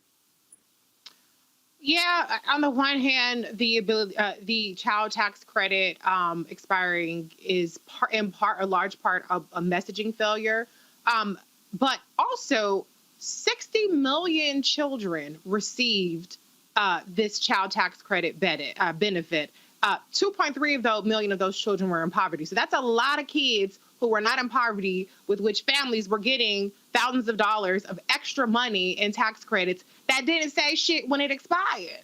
That is what's tripping me out. How do people with 61 million kids and the parents are getting money for those kids on a monthly basis or even at the end of the year, and don't nobody say a damn thing about Republicans? I remember when Vice President Kamala Harris was on with Charlemagne, and people could say whatever they want about her going on Charlemagne's show, and she was talking about this very issue about how the child tax credit lifted 50% of Black children out of poverty. And what went viral? Oh, why was she clapping back at Charlemagne? What were people saying in the comments? Well, I ain't got no kids. How is that benefiting me? Whenever I talk about the child tax credit. So I think, the reason why it's not as winning of a message is because people don't really give a damn about kids. If people don't have kids, they don't care. People who did have kids, apparently they didn't care that they lost the money from the child tax credit. And so until people who are actually voters hold Republicans accountable, and the fact that Republicans gained the House in 2022, despite the fact that they were hostile to millions of parents, is a testament to how people just are unserious about policy, about how people like to complain about both parties, but they don't hold the party that's actually increasing poverty and hurting American families accountable. And that's why I'm saying that you have to walk people through specifically how it's being done.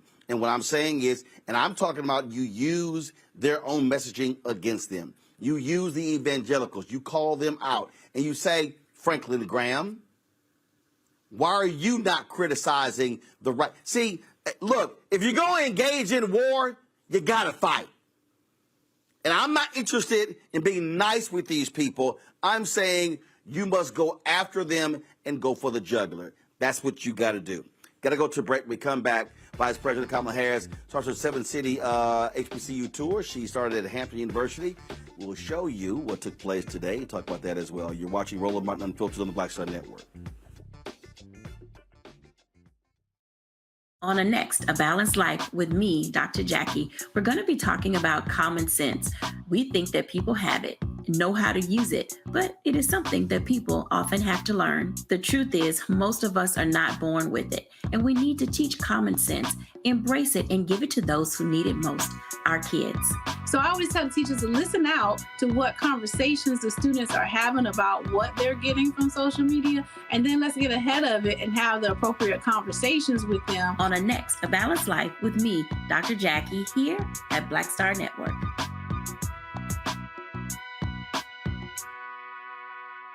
All change is not growth. Right. But thoughtful change is real good fertilizer.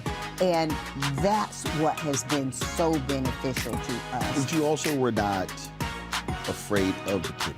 Well, and I'm a black woman in business. Come on, I don't care how I dress up. I don't care who I'm speaking with. I don't care what part of the world I am in.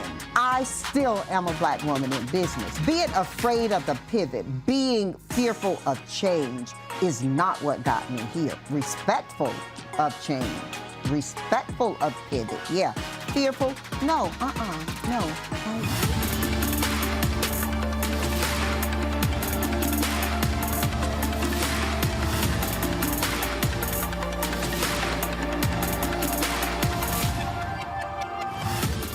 On the next Get Wealthy with me, Deborah Owens, America's Wealth Coach, are you working hard and yet your performance doesn't reflect your paycheck? On the next Get Wealthy, you're going to learn some savvy career moves so that all your efforts actually show up in your bank account. Joining us is the founder of a career network, and she's going to share the 3 R's of accelerating your financial growth. Here's a tip as well. If you are an individual contributor and you desire to be a leader, do the work where you are now. Because if you do the work where you are now, when you do reach the level, you'll be prepared to stay there. Right here on Get Wealthy, only on Black Star Network. My name is Lena Charles, and I'm from Opelousas, Louisiana. Yes, that is Zydeco capital of the world. My name is Margaret Chappelle. I'm from Dallas, Texas, representing the Urban Trivia Game. It's me, Sherry Shepard, and you know what you watch. Roland Martin on Unfiltered.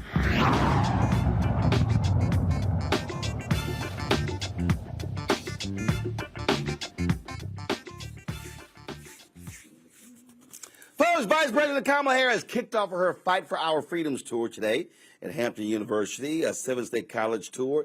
Man, listen to this.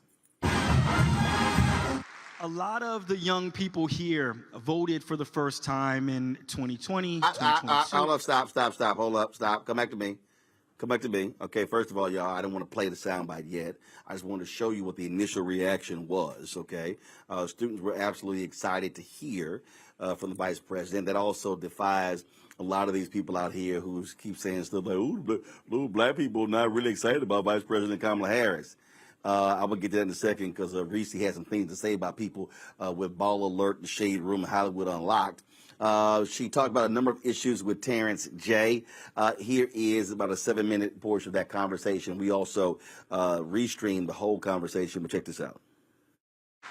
A lot of the young people here voted for the first time in 2020, 2022. Many of them will vote for the first time in 2024. What did they get for their vote? For those that voted, what did they get from that last election? Well, let's start with this. One of the reasons that I'm on this tour is that I want to emphasize, based on your point, that voting is like putting in your order. You vote saying, these are the things I want from my government, I want from my country, I want from my life and my future. And what concerns me sometimes is that our young leaders will be told that their vote doesn't matter. They will be told by just the forces that, oh, they're unlikely to vote. And I know that's not true. And so part of why I have embarked on this tour is to highlight our young leaders and to be able to do what I can to share a microphone and a stage to highlight the issues that they are leading on and the issues that concern them. So when people voted in 2020, first of all, remember, it was in the height of a pandemic. How many people here voted in 2020? All right. So you voted during the height of a pandemic. You voted in a historic time where there was extraordinary loss in our country, extraordinary loss of life. Black folks in America, 1 in 4 knew someone who actually passed away because of COVID. You voted at a time where people were losing their jobs, losing a sense of normalcy. And in spite of all of that, in spite of the fact that people were literally being told to isolate themselves, you all got out and voted because you believed in yourself, the power of your voice through your vote, and the fact that you could actually have an impact. And what ended up happening in 2020, Terrence, record turnout of voters across the board, but record turnout of young voters. And it is because you voted that Joe Biden is president and I'm vice president of the United States.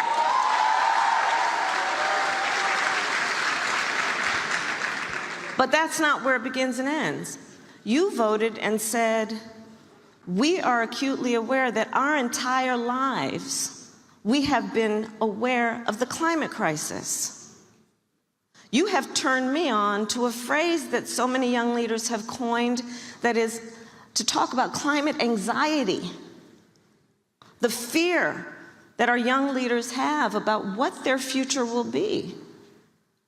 What will it be in terms of their ability to have children, to buy a home with these hurricanes and floods and wildfires?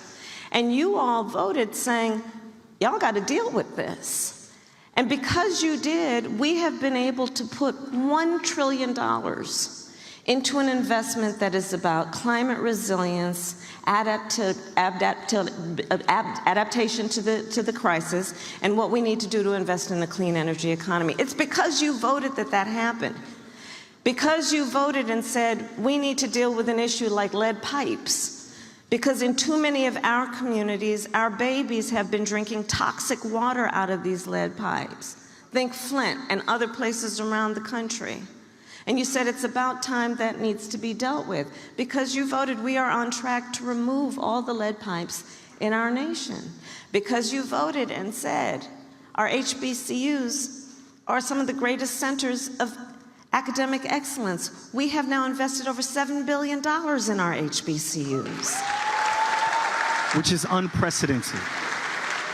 So these are some of the many examples of what happens. And when we think about our role of leadership and what we want to do to change things for the better, one of the great tools that we have is our vote, among the many tools that we have.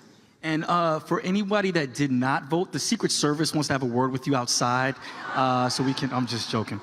Make sure you vote. Seriously, well, two things, actually. The head of my Secret Service detail is a Hampton graduate.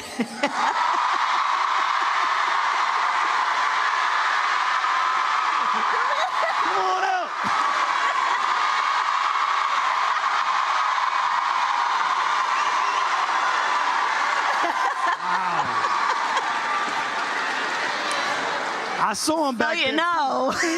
I saw him like the bodyguard. He was scoping the whole room. But also, we do have voter registration on campus today. And in fact, you guys have a very important election coming up in Virginia. And early voting starts September 22nd, which is in 8 days.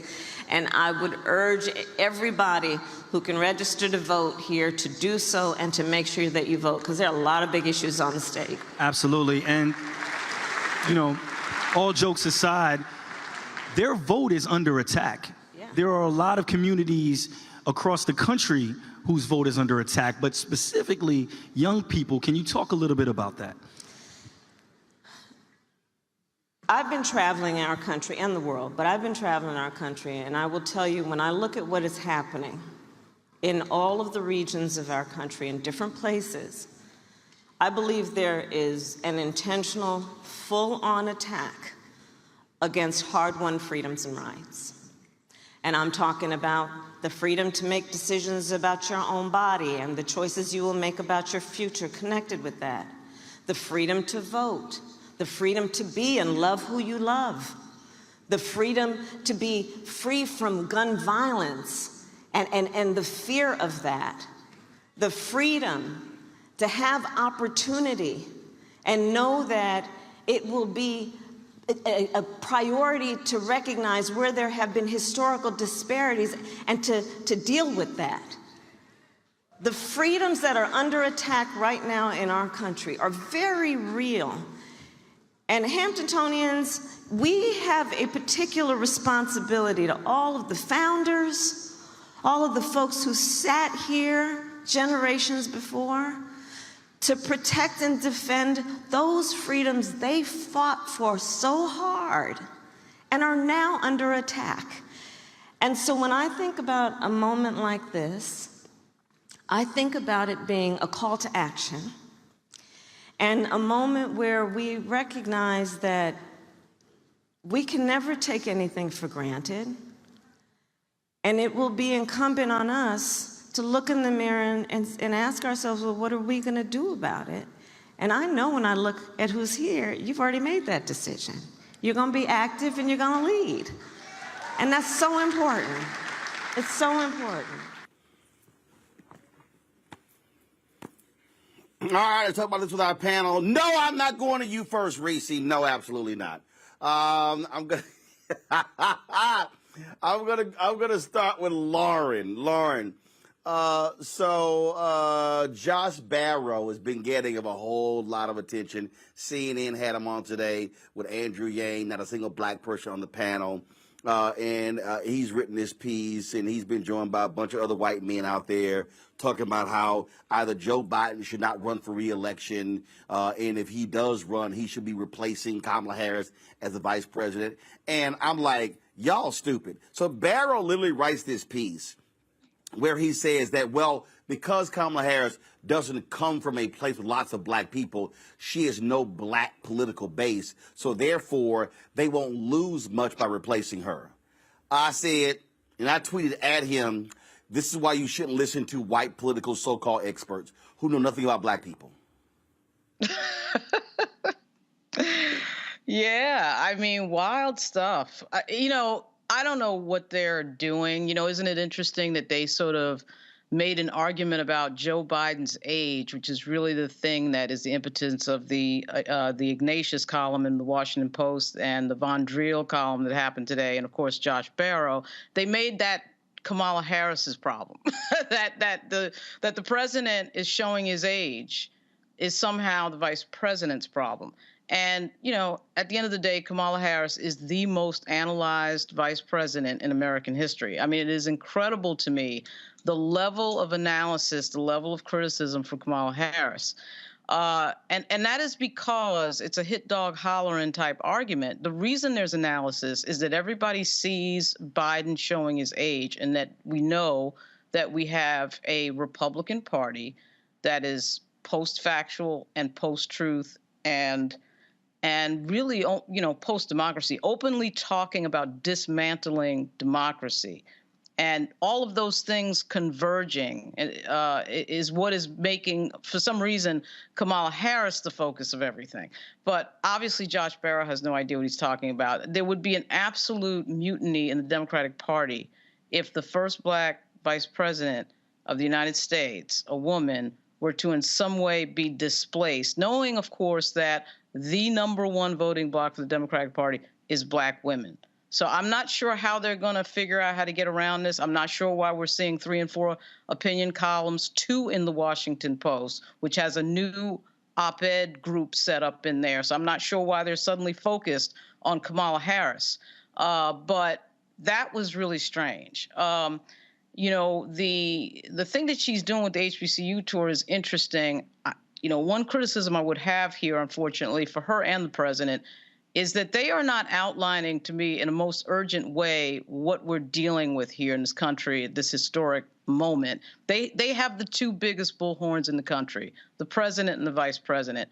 And somehow they're very reluctant to articulate in the harshest of terms how dangerous this iteration of the Republican Party is. For some reason, they won't do that. I think the tour is generally a good idea. She talked about voting rights. There's sort of a peripheral discussion that was going on there when they gave the students a chance to talk and ask some questions. They asked about guns and sea level rise. I thought it was odd that Bobby Scott was not at this event. He is probably the most prolific appropriator for HBCUs in the history of Congress. And they're up in the $8 billion. She mentioned that $8 billion has been appropriated for HBCUs. 99% of that is Congressman Bobby Scott. This is his district in Hampton, and somehow they schedule this on a day that he can't attend because he's voting in Washington. That makes no sense to me. And I would say the same for Jennifer McClellan, who's a historic figure as the first black woman congressman from Virginia. Virginia has elections this year. Early voting is coming up in Virginia in 7 days. And so I think the vice president and the president need to be talking about that. And they need to be talking on a continuous basis about how dangerous Donald Trump and his friends are. And they're not really doing that. But as far as what you just said about Josh Barrow, you're absolutely right. And this is a really crazy moment where we see a bunch of columnists come out of nowhere to go after the vice president. They mention the president, and then they're going after the vice president. So that's a really strange situation. The thing here, Greg, which I just find to be utterly hilarious when I see all of these pieces and I see these things written. Did I miss something? Did Joe Biden ever say, if I run for president, I'm not going to seek a second term? This man has wanted to be president of the United States his entire damn life. He has wanted to be president forever. He ran 3 times before. There is no way Joe Biden was ever going to say, I'm only going to serve 1 term. I keep telling people, y'all can't get mad at Joe Biden being old, because he was old when he ran in 2020. The moment Joe Biden got elected, Joe Biden was like, oh, I'm running for a second term. That's one of the reasons why a lot of people who were around Biden were the ones in the White House who were throwing darts at Kamala Harris the first 2 years of being vice president. A lot of those stories you heard dogging Kamala Harris were coming from the inside. Of course. From the inside. And so part of the reason, if you really want to step back and look at the breakdown of what happened here, then Senator Kamala Harris was one of the most attacked candidates. Okay? The Russian troll farms were attacking her. Okay, y'all, when you start having that much incoming fire, you then got to ask an important question. Why do they find her to be so dangerous? Because, Greg, you don't fire that much firepower at somebody if you're not scared of them. Well, or unless you have other plans. I mean, Gavin Newsom wants to be president of the United States. Maybe not this election, but the next cycle. And, you take out the competition.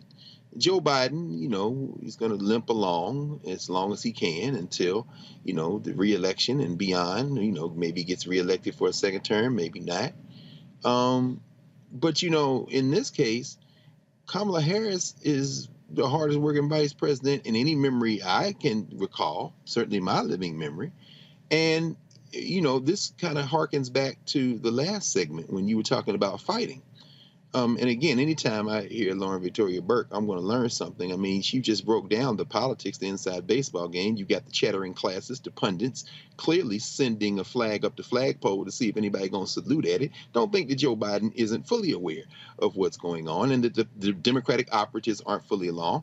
But again, as you said, if you're going to fight, you're going to have to be non-conventional, at least in the sense of that staid architecture of the Democratic Party as we have experienced it. And how many times have you talked to us, Roland, about these consultants, these folks who are on Democratic Party payroll that continue to play the non-winning message? Seems to me the Vice President of the United States is on the horns of a dilemma that she's always been on. Can you let Kamala be Kamala? In other words, can you turn her loose? The answer to that is no. The Democratic Party is a straitjacket of sorts, and I'm not saying that I would agree with the vice president on everything, but I would say this. When she is relaxed, when she is in front of the home team audiences like she was today, you get a glimpse of how she should be deployed all the time. There are 8 1/3 million more voters in the electorate since the 2022 midterms that turned 18. Since 2022, 8 1/3 million. 4.5 million of them are white, but most of them are in the Midwest, not the South. You've got 2 million Latinos, and you've got 1.2 million Black youth. You've got 500,000 Asians and 800,000 Native Americans. Why is that important and germane to what we're talking about right now? She talked about it in passing. There's an election in Virginia. They're going to pump Glenn Youngkin's wet towel ass up to be a standard bearer for the White Nationalist Party in the coming years, if not perhaps even in the current election cycle, although he's kept the billionaire class, the donor class at bay so far. But what we see with Kamala Harris is someone who, if they just let her go out there and organize and continue to not only spread the message like she did today, but really work outside the confines of this white working class obsessed Democratic Party might be able to pull out of the fire some local elections, some congressional seats, and a presidential election that will keep us from facing the reality that the white nastas have thrown all caution to the wind and are simply engaged in primal screen politics. We're not going to do that because the Democratic Party is still centered in whiteness.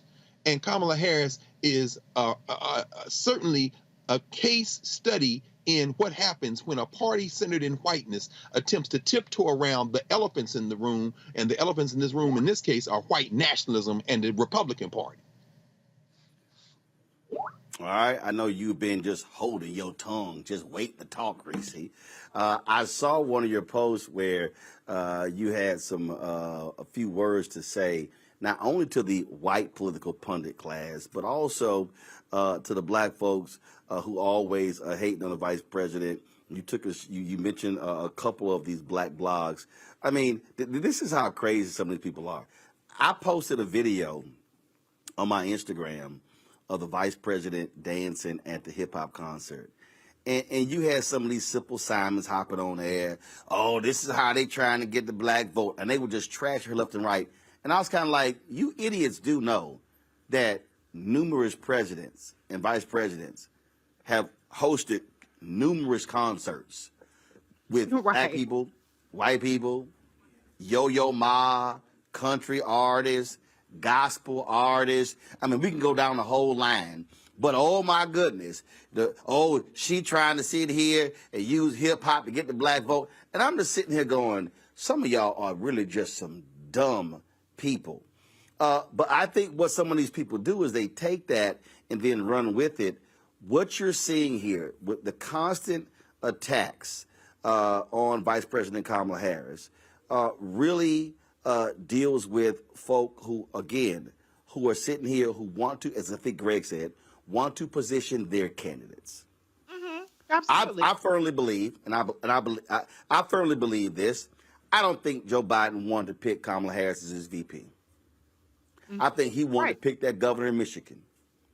And I remember when he told Congressman Jim Clyburn, "I'm torn between my head and my heart." Clyburn said, "Well, you need to go into a room and reconcile your head and your heart and make a decision." And I think that was the case, because here's the deal, and this ain't no lie. Joe Biden ain't president of the United States if that black woman not VP. Period. I mean, I think this whole notion that the Democratic Party is somehow strengthened by having a white person, a two white person ticket, or in the even more absurd notion that replacing Vice President Kamala Harris with a white woman would strengthen the Democratic Party is just nothing but racist delusion and fantasy. These pundits are out of touch, and they're just engaging in like racist role playing. And I think the hoods are off, but they're really very much irrelevant. I do get enjoyment out of calling them motherfuckers and all kind of stuff. But the reality is, you haven't had a white woman win on anybody's presidential ticket. If white women were having such a moment in politics, why you don't have not one nary a white woman running for president on the Republican side? Why is it only Nikki Haley? You have white women that are senators, you have white women that are governors, but not nary one of them done jumped in the doggone Republican primary, because they know that the Republicans ain't voting for no damn woman to be president. And maybe some of them are hoping that Donald Trump or whoever will pick them to be vice president, but I'm not even convinced that's going to happen. And so all this stuff is really just them getting their rocks off. They've been trying this for years, and I said for years that she's not going to be replaced, but she's not going to be replaced for a number of reasons. Number one, you actually have to have a vice president that you trust, that you have camaraderie with, and that is an asset in your administration. And it's obvious that Joe Biden does have a good camaraderie with Kamala Harris. Now, some of the people in his team that were backbiting her, a lot of those people are now gone.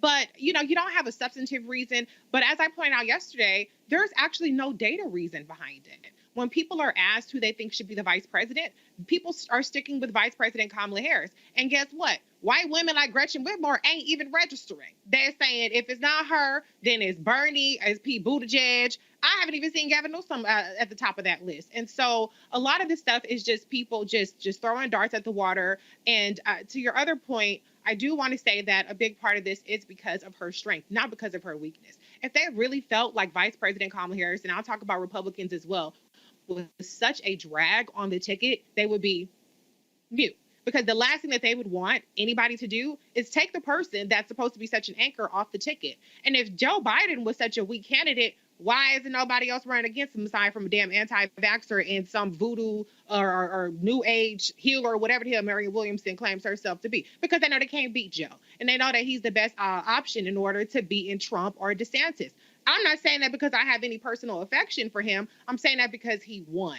And he won along with and because of Vice President Kamala Harris. So anybody got a problem with it, just going to have to stay mad. And the last thing I just want to say is that she has actually been out there sounding the horn. She's been taking it to Ron DeSantis. She was right there in Jacksonville, you know, within days of them actually passing that racist slavery curriculum. She was right there in, was it Tennessee with the Tennessee 3, and they booted Justin Pearson and Justin Jones out there. She really has been on the forefront. She's not as good at a soundbite, but I do believe that the cumulative impact of her presence will eventually be what outweighs the fact that she hasn't given people that soundbite, or when she does go viral, it's because of some bullshit, because all people care about is the frivolous stuff. She has the receipts, and I think that ultimately that's what's going to be a huge asset to Biden and the Democrats. Oh, one more thing, I forgot this.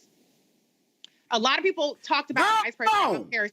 Wait, one more. I had to say this because a lot of these same white pundits talked about how ridiculous it was that Vice President Kamala Harris was focusing on abortion. Why is she focusing on abortion in the midterms? And that was one of the most animating reasons for Democratic voters in the midterms. And that was a big part because she was storming the country around that. And the candidates that distanced themselves from Vice President Kamala Harris, the one that didn't want to show up when she came to their town to be seen with her, those candidates lost. The ones that leaned in won. She was in Los Angeles the day before Karen Bass's runoff. Karen Bass won, despite the fact that she was outspent $100 million. So if you want to talk about the receipts, I can lay out all the numbers, facts, not feelings when it comes to Vice President Kamala Harris. And I'm done. You done? I'm done. You done? Unless I have to clap back, but I'm done for now. Lord. All right, y'all. Oscar Jimenez, of course, seeing it. This was a video that he put on Twitter of the Hampton students trying to get into the auditorium where VP Harris was speaking. Play the video, y'all. I'm talking over it. So this is what it looked like outside there. She's going to be speaking tomorrow at North Carolina A&T. And I really hope Sherry Beasley and the white political consultants are going to be watching the reception that the VP gets at North Carolina A&T, because to Reese's point, what she just said there, Sherry Beasley, when she was running for the United States Senate, did not want to appear. So she did not appear at events with Vice President Kamala Harris because her white consultants told her not to. That was the stupidest thing in the world. And I was talking to some people in Milwaukee. Mandela Barnes did not appear at an event with President Joe Biden, and he's running as well. I just think that's the dumbest thing in the world, that you listen to these stupid consultants who go, oh, don't appear with the president who won Wisconsin. Don't appear with Vice President Kamala Harris. Sherry Beasley's campaign didn't even have Vice President Kamala Harris at a HBCU. And isn't a Beasley an AKA? Hello. That to me was dumb. That's just me. All right, y'all. Speaking of dumb, why does the black head coach at Colorado State say some crazy stuff about Deion Sanders when they gonna play Deion's Colorado Buffaloes this Saturday? Deion did not take him long to respond. We're gonna show y'all and talk about that next, right here on Roland Martin Unfiltered on the Black Star Network. All change is not growth. Right. But thoughtful change is real good fertilizer. And that's what has been so beneficial to us. But you also were not afraid of the pivot. Well, I'm a black woman in business. Come on, I don't care how I dress up. I don't care who I'm speaking with. I don't care what part of the world I am in. I still am a black woman in business. Being afraid of the pivot, being fearful of change is not what got me here. Respectful of change. Respectful of pivot, yeah. Fearful? No, no.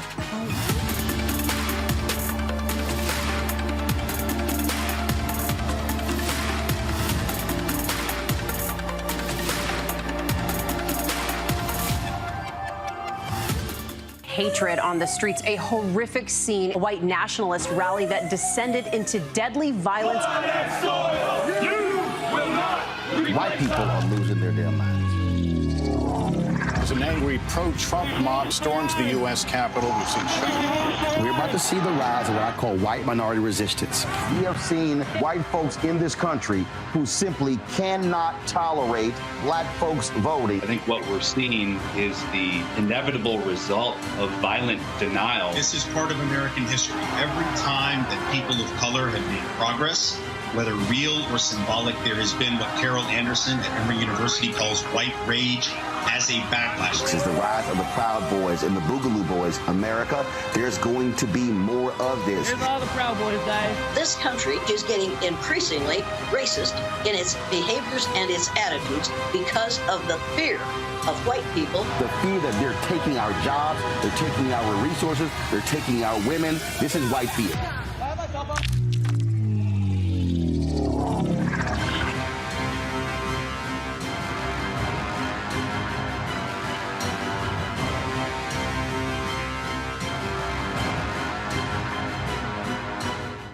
Sherry Shepard with Sammy Roman. I'm Dr. Robin B., pharmacist and fitness coach, and you're watching Roland Martin Unfiltered.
All right, folks, welcome back to Roland Martin Unfiltered. So, we all know Deion Sanders, Colorado Buffaloes, have begun the season 2-0.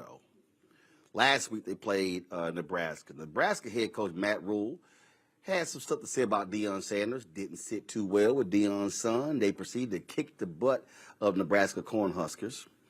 And so this week, Colorado's going to play Colorado State. Now, earlier this week, the black head football coach at Colorado State, his name is Jay Norvell. Jay talked about how great it's going to be because this is going to be the first, I think he said this is going to be the first time two black head coaches, either the Pac-12, which I think Arizona played Stanford, and so you had David Shaw and Kevin Sumlin. But he made some kind of comment about two black head coaches competing against each other in the Pac-12, or maybe the first two black coaches from two Colorado schools. I don't know, whatever it was. And so Deion was like, you know what? Some complimentary comments. But then Norvell goes on ESPN, or he was doing some coaches show or whatever. And then he decided to start feeling himself, and he said this. And so we're excited. Our kids are really, we had to do a bunch of ESPN videos, and it was great. I loved it.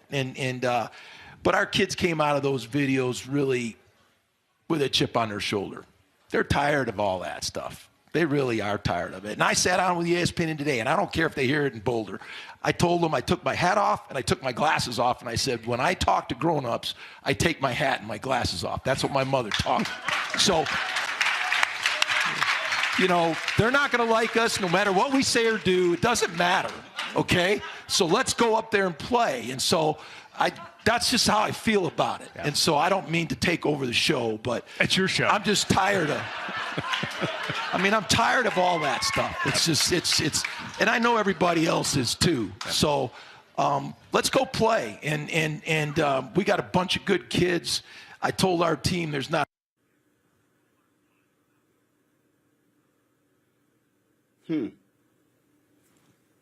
That's what you had to say. Okay. Obviously, Deion Sanders caught wind of the video, and when he was coaching his team today, he said this. Yes, sir. I'm minding my own business, watching some film, trying to get ready, trying to get out here and be the best coach I could be. And I look up and I read some bull junk that Deion said about us. Talk to us. Once again. Talk to us. Why would you want to talk about us when we don't talk about nobody? All we do is go out here, work our butts off, and do our job on Saturday. Yes, but when they give us ammunition, they done messed around and made it what? It was just going to be a good game. And made this shit personal. They done messed around and made it personal. It was going to be a great test, a battle of Colorado, but they done messed around and made it personal. You know what happened to them last security guards? Last security guard, talk to him, Jimmy. That's right. What Jimmy? Jimmy, talk to him, Jimmy. Y'all know what happened to the last security guard. Y'all know what happened to the last security guard. Come on, Craig, and go down. Y'all know what happened to the last security guard. You don't even know. You don't even know. Hey, bump on me, bump. Now, remember Norvell said, my mama told me, when you talk to adults, you take your hat off, you take your shades off. Did not take Twitter and the social media long to dig up photos of Jay Norvell at post-game news conferences looking like this.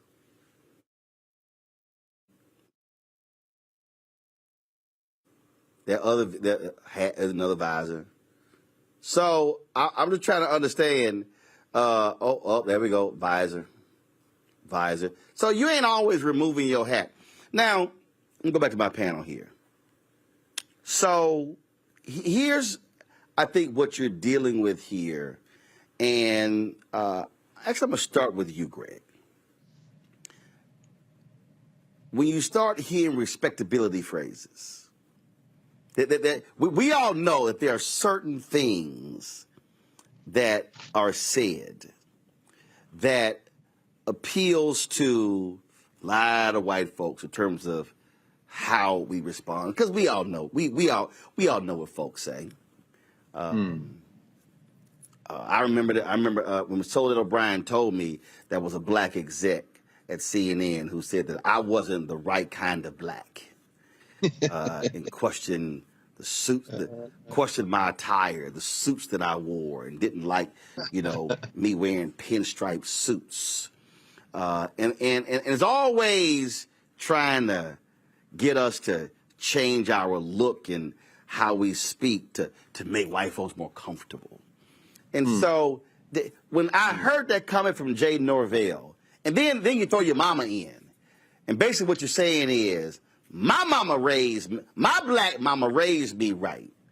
But see, that's one of them over there from the other side of the tracks. His black mama didn't raise him right because he don't take his hat off and take his shades off.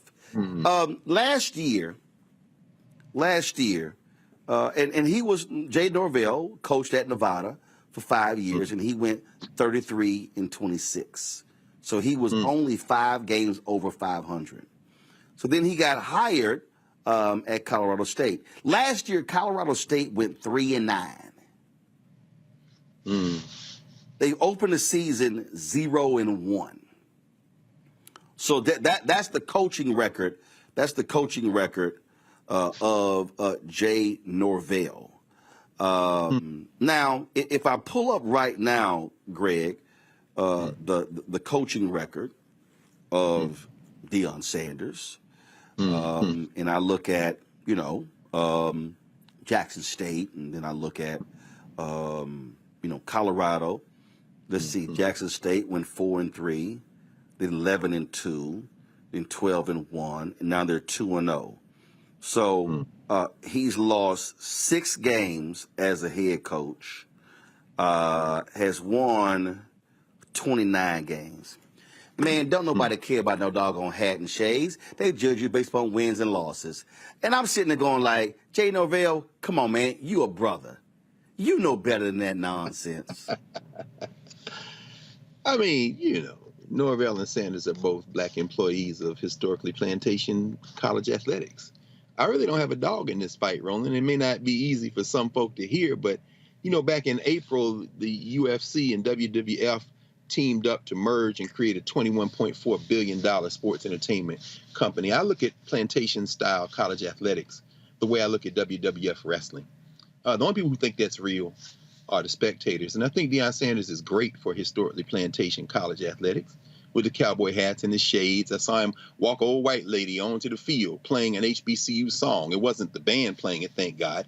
If he says, give me my theme music to the Colorado band, I hope they play Money, Money, Money, Money, because Here I Go was left in Jackson. But, I do take note of the fact that of the 36,000 students at the University of Colorado, only about 2.5% are black. That for the first time in the history of their spring game, they charged $10 a seat, and they made $600,000 off of admissions, concessions, and swag gear. Sanders is moving a lot of product there, and he said himself last weekend that he thinks the city of Boulder made about $18 million. Deion Sanders is good for business, like WWF conflict sales. And so I really don't take any of this very seriously. Deion Sanders missed his historical moment. I think his historical moment would have been to take all that talent and all that swag and all that branding and keep it in HBCUs. Once he did that, he rejoined the historically plantation ecosystem with which he is very familiar. I wish him the best. I wish him the worst. I really don't have a dog in this fight. And when it comes to the kind of talk they're having, whether the other brother is a brother or not, is really of no consequence to them folk, because all they doing is counting money, brother. It's prime time in Boulder. And it's you also mentioned 2%. There's also 2% at Colorado State. It doesn't mean any black people there in Colorado. In Colorado, but it's always interesting because, Lauren, I've literally seen white coaches got hat. Jimbo Fisher wears a hat in the postgame news conference. And I'm sitting like Jay Norvell, come on, man. Let's not even play into this little silliness. When you made a comment earlier in the week about how it's great to see 2 black head coaches at the 2 institutions in Colorado, then you come out with this silly stuff here, and then the white folks watching your show start cheering. That's right. Come on. Game recognized, game. Yeah. Is Norvell black? I mean, he's black? Yeah. No, he's black. Okay. And his dad, as a matter of fact, his dad, no, he's black. And in fact, his dad was the athletic director at Michigan State. Oh, he's black. Okay. I know nothing about, I follow the NFL and the New York Yankees. That's pretty much it for me. I don't follow college sports until Deion Sanders. Deion Sanders has made me watch a team that I would never have dreamt in my entire life I would ever watch, which is Colorado. Okay. I mean, he basically did what Tiger Woods did for me with golf. I would have never watched golf if it wasn't for Tiger Woods. I was glued to golf after Tiger Woods. Now I'm glued to this team, this Colorado team. Because even though I agree with Dr. Carr on a lot of what he said, this moment right here where we have a very confident, very assertive, and very talented, smart black male who's not afraid to be confident and assertive in front of everybody is the reason why he's getting these dumb comments from other people in college football. They are nervous in the same way that we saw, in the historical sense with people like Jack Johnson and Muhammad Ali and Jim Brown, where when you come across this confidently and then you deliver and you're winning games, and then to add to it, his son is the quarterback, it is it unnerves certain people and unnerves other Black people sometimes, right? So that's what this whole moment is about. It's very foolish. It's very stupid. I hope they win. I think they have a late game on Saturday night, which I will be watching after I go over to Howard to watch Howard and Hampton. I do wish he had stayed with HBCUs, of course, but I do love seeing someone Black, whether it's Beyonce or Deion Sanders, bring the gate, bring the money, bring the power. I love seeing the whole thing. And again, I don't know nothing about really. I don't know anything about college football other than this thing that's happening right here, which I am enjoying a great deal. I pulled this story up. I pulled this up right here, Reese. It looks like Colorado is favored to win by about 23.5 points. I'm just saying it ain't really a good thing to sit and talk a little trash when you might get the brakes beat off of you. And Deion might sit here and say, no, put up 60 or 70 on them. And I guess I think back, remember the scene from Remember the Titans when the white coach called Herman Boone, played by Denzel Washington, a monkey, and then when the game was over, Denzel shook his hand and then tossed a banana at him. I don't know about y'all, but if I'm Deion, I'm going to beat y'all by 50, 60 points. I might come to the center field, shake your hand, and toss a pair of shades at you. I'm petty like that. I'm petty like that. Reese, we know you petty, but I'm petty like that too. Oh, first of all, I think there's no dispute on your level of petty. Okay, Roland. So we are here on that. I mean, yes, Dr. Carr, you're right about history, about significance, about HBCUs. Yes, absolutely. But we live in an entertainment society, and prime time is entertainment. He brings the drama. He brings the flair. And so, I mean, yes, you could. I mean, I'm not saying you personally, but yes, I think people have a great deal of reason to be justifiably salty about what he did, especially because he made such a big ordeal made himself a martyr of HBCUs only to bounce to Colorado. But in this instance, I'm 100% rocking with primetime because I despise respectability politics. And I feel like when people don't really have the ammo based on the substance, that's when they start to go to the little frivolous, trivial shit, like talking about how you're supposed to yes, massa, and tip your hat and take your hat off and take your shades off and show deference to the white people asking these Black people questions. And so, yeah, obviously, to Lauren's point, Norvell is unnerved. He's probably going to lose. And so he has to make it about who's more respectable and who's been raised right. None of that shit matter. Who's going to win at the end of the day? That's what people are going to be talking about, not somebody's sunglasses. Hey, this is what it boils down to. So I just don't understand. Look, man, do you? I don't care if you wear a hat, you wear shades, wear a visor. I really don't care. It don't matter to me. I mean, just do you. But most importantly, get your team ready, because the reality is they judge you based upon wins and losses and nothing else. And so, bro, you might want to go ahead and get prepared for that butt whip, because I'm telling you, I think Shadur Sanders is going to be like, no, Dad, let me go ahead and throw for touchdowns with 2 minutes left in the game, and we up 40. That's how they do. And here's the other deal. Let me tell y'all right now, I don't believe in this concept of you don't let players score. I believe you run the score up. I ain't got a problem with that, because I personally believe, I don't know how you feel about this, Lauren, Reese, and Greg. I personally believe the third and the fourth stringers deserve to have a shot as well. And so I ain't got no problem if you putting up 50, 60, 70 points, because, look, that's just what happens. If you ain't good enough to play, well, guess what? They don't play. That's just me. I'm with you. All right, y'all. I appreciate I said, I'm with you, Roland. I'm with you. Colorado just signed. What'd you say? Go ahead, Greg. Colorado might be make $31.8 million off the Big 12 deal starting in 2024. I don't know why anybody thinks that they're against Deion Sanders. They want him to. The Wu-Tang Clan was out. You know how many Negroes going to be buying Colorado jerseys? We're finished. If you want to know why we're not going to win, study Deion Sanders in Colorado or not. Well, one of the things that one of the things that I remind people, you know, to the point, and I've said this before, and folks, if y'all really pay attention to this show, one of the things that we try to do is really get people to understand history and break this whole thing down. Go back to the foreshot. Understand the history of how we break this whole thing down. And that is, we have to understand institution building, and you also have to understand following the money.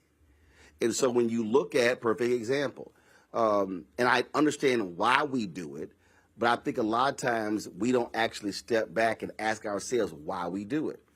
We talk about Jackie Robinson breaking the major league color barrier, and we hail that.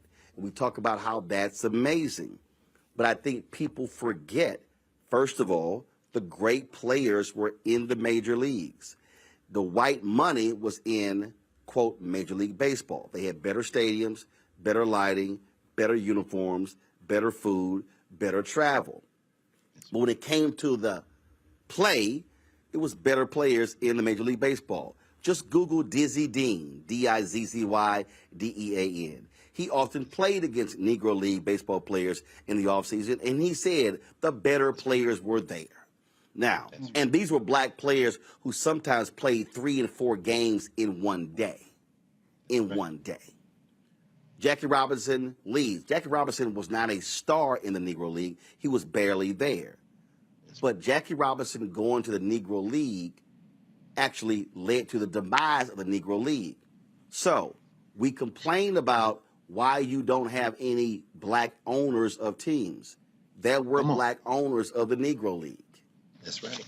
All I'm simply saying is, people begin to understand when we talk about ownership.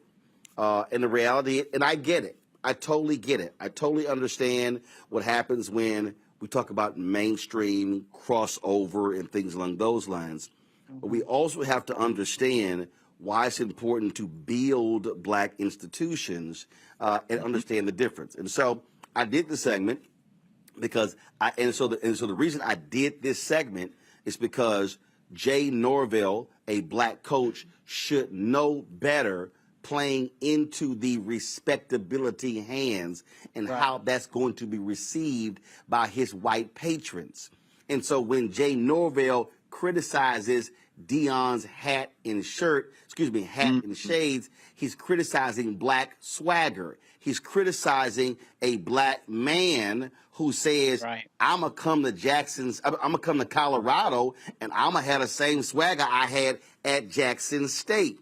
And that's what, so to Greg's point, when the Wu-Tang Clan shows up at Colorado, you had cats showing up down there with Jackson State. And so Deion's like, I'm going to be Deion. If anybody knows Deion history, he was like that in high school, in college. The boy went to the NFL. The boy went to the NFL draft, rolled up in a limousine, got out, ran the 40-yard dash, and went back and got in the car and left.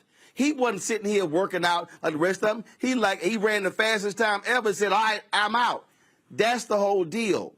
But we have to recognize, and this is why I think this story is important, why I talk about how you got to do you. When we as black people go into white spaces, they say what they want, but they actually don't want our blackness to come with it. I go back to that, Roland wasn't the right kind of black. That was a black executive who told Soledad O'Brien that I wasn't the right kind of black at CNN. So there's a certain type of Negro that they like. And so the reality is, what Deion is saying is, I'm going to do me and I'm winning. Now, granted, it's a whole bunch of people who can't wait for their first loss and their second loss and their third loss. And they can't. Lord, don't let them not go to a boat. See, they line in wait for them to lose. See, I told you. And so what we as black people, and this is why I'm doing this segment, when a bunch of y'all watching and listening, and I say a bunch of y'all do this with Vice President Kamala Harris, but she ain't really black, she Jamaican and she Indian. Well, ain't that something? Y'all claim Harry Belafonte as black, but he got Jamaican roots. you claim Colin Powell as a brother, but he got Jamaican roots. Oh, y'all love claiming Eric Holder, but he got Barbados roots. Oh, y'all love y'all some Kwame Ture, Stokely Carmichael. Greg, what's his roots? Trinidad and Tobago, brother. Trinidad and Tobago. Trinidad and Tobago. So yeah. So I'm just saying that as black people, we got to be real careful when we literally start using the language of the oppressors against our own in order to placate them and make them comfortable. That's why I did the segment, because it's a lot of us who do that, who then begin to change how we talk and how we act and how we walk. Don't you do that. The white folks are watching. What's wrong with you? You can't come in here and do that. What these white folks gonna say? That's exactly how a bunch of us sound when that happens. And so that's what Jay Norville sound like. So Dion, go ahead and put up by 75 against them, and I ain't gonna be offended. All right, we got to go. Greg, Reese, Lord, I appreciate it. Y'all take care. Thanks for joining us. Folks, we're here at the House of Hope tomorrow here at the House of Hope. McDonald's is kicking off their 6-city gospel concert tour right here in Chicago. It's an amazing lineup. It is the Inspiration Celebration Gospel Tour. You see all the names right there.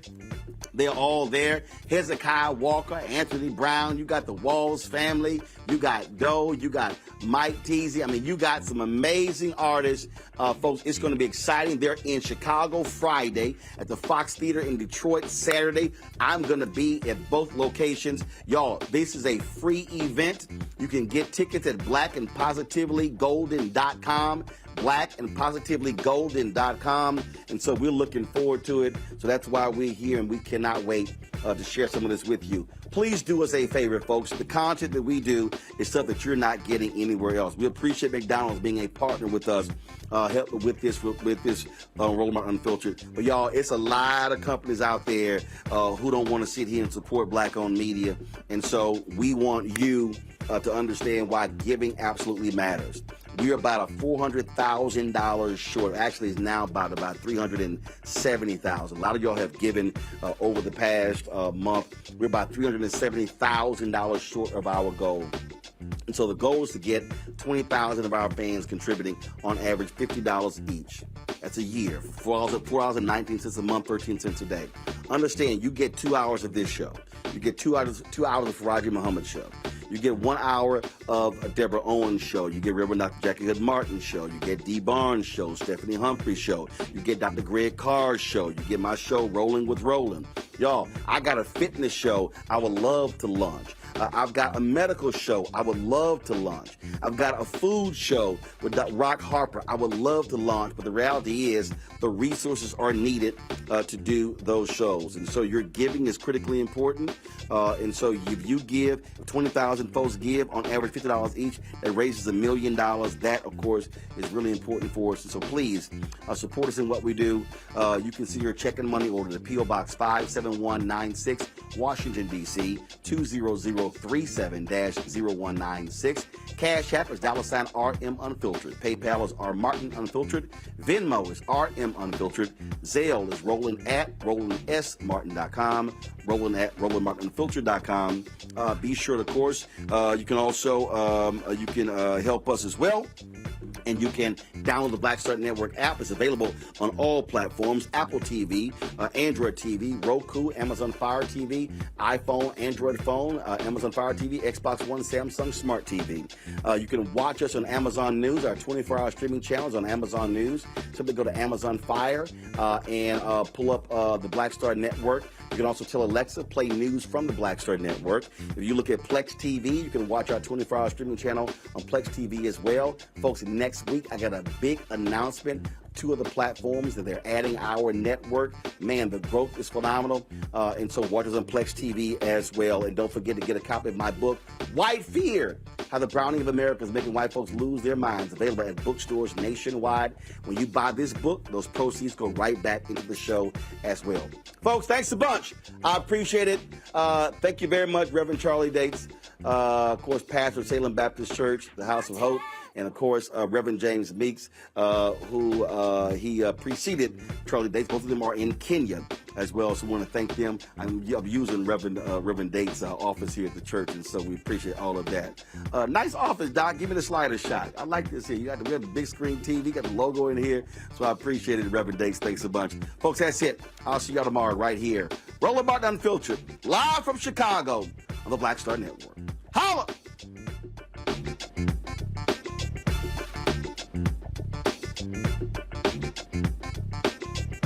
Folks, Black Star Network is here. Hold no punches! I'm real revolutionary right now. Support this man, Black Media. He makes sure that our stories are told. Thank you for being the voice of Black America, Roland. Stay black. I love y'all. All momentum we have now, we have to keep this going. The video looks phenomenal. See, there's a difference between Black Star Network and Black-owned media and something like CNN. You can't be Black-owned media and be scared. It's time to be smart. Bring your eyeballs home. You dig?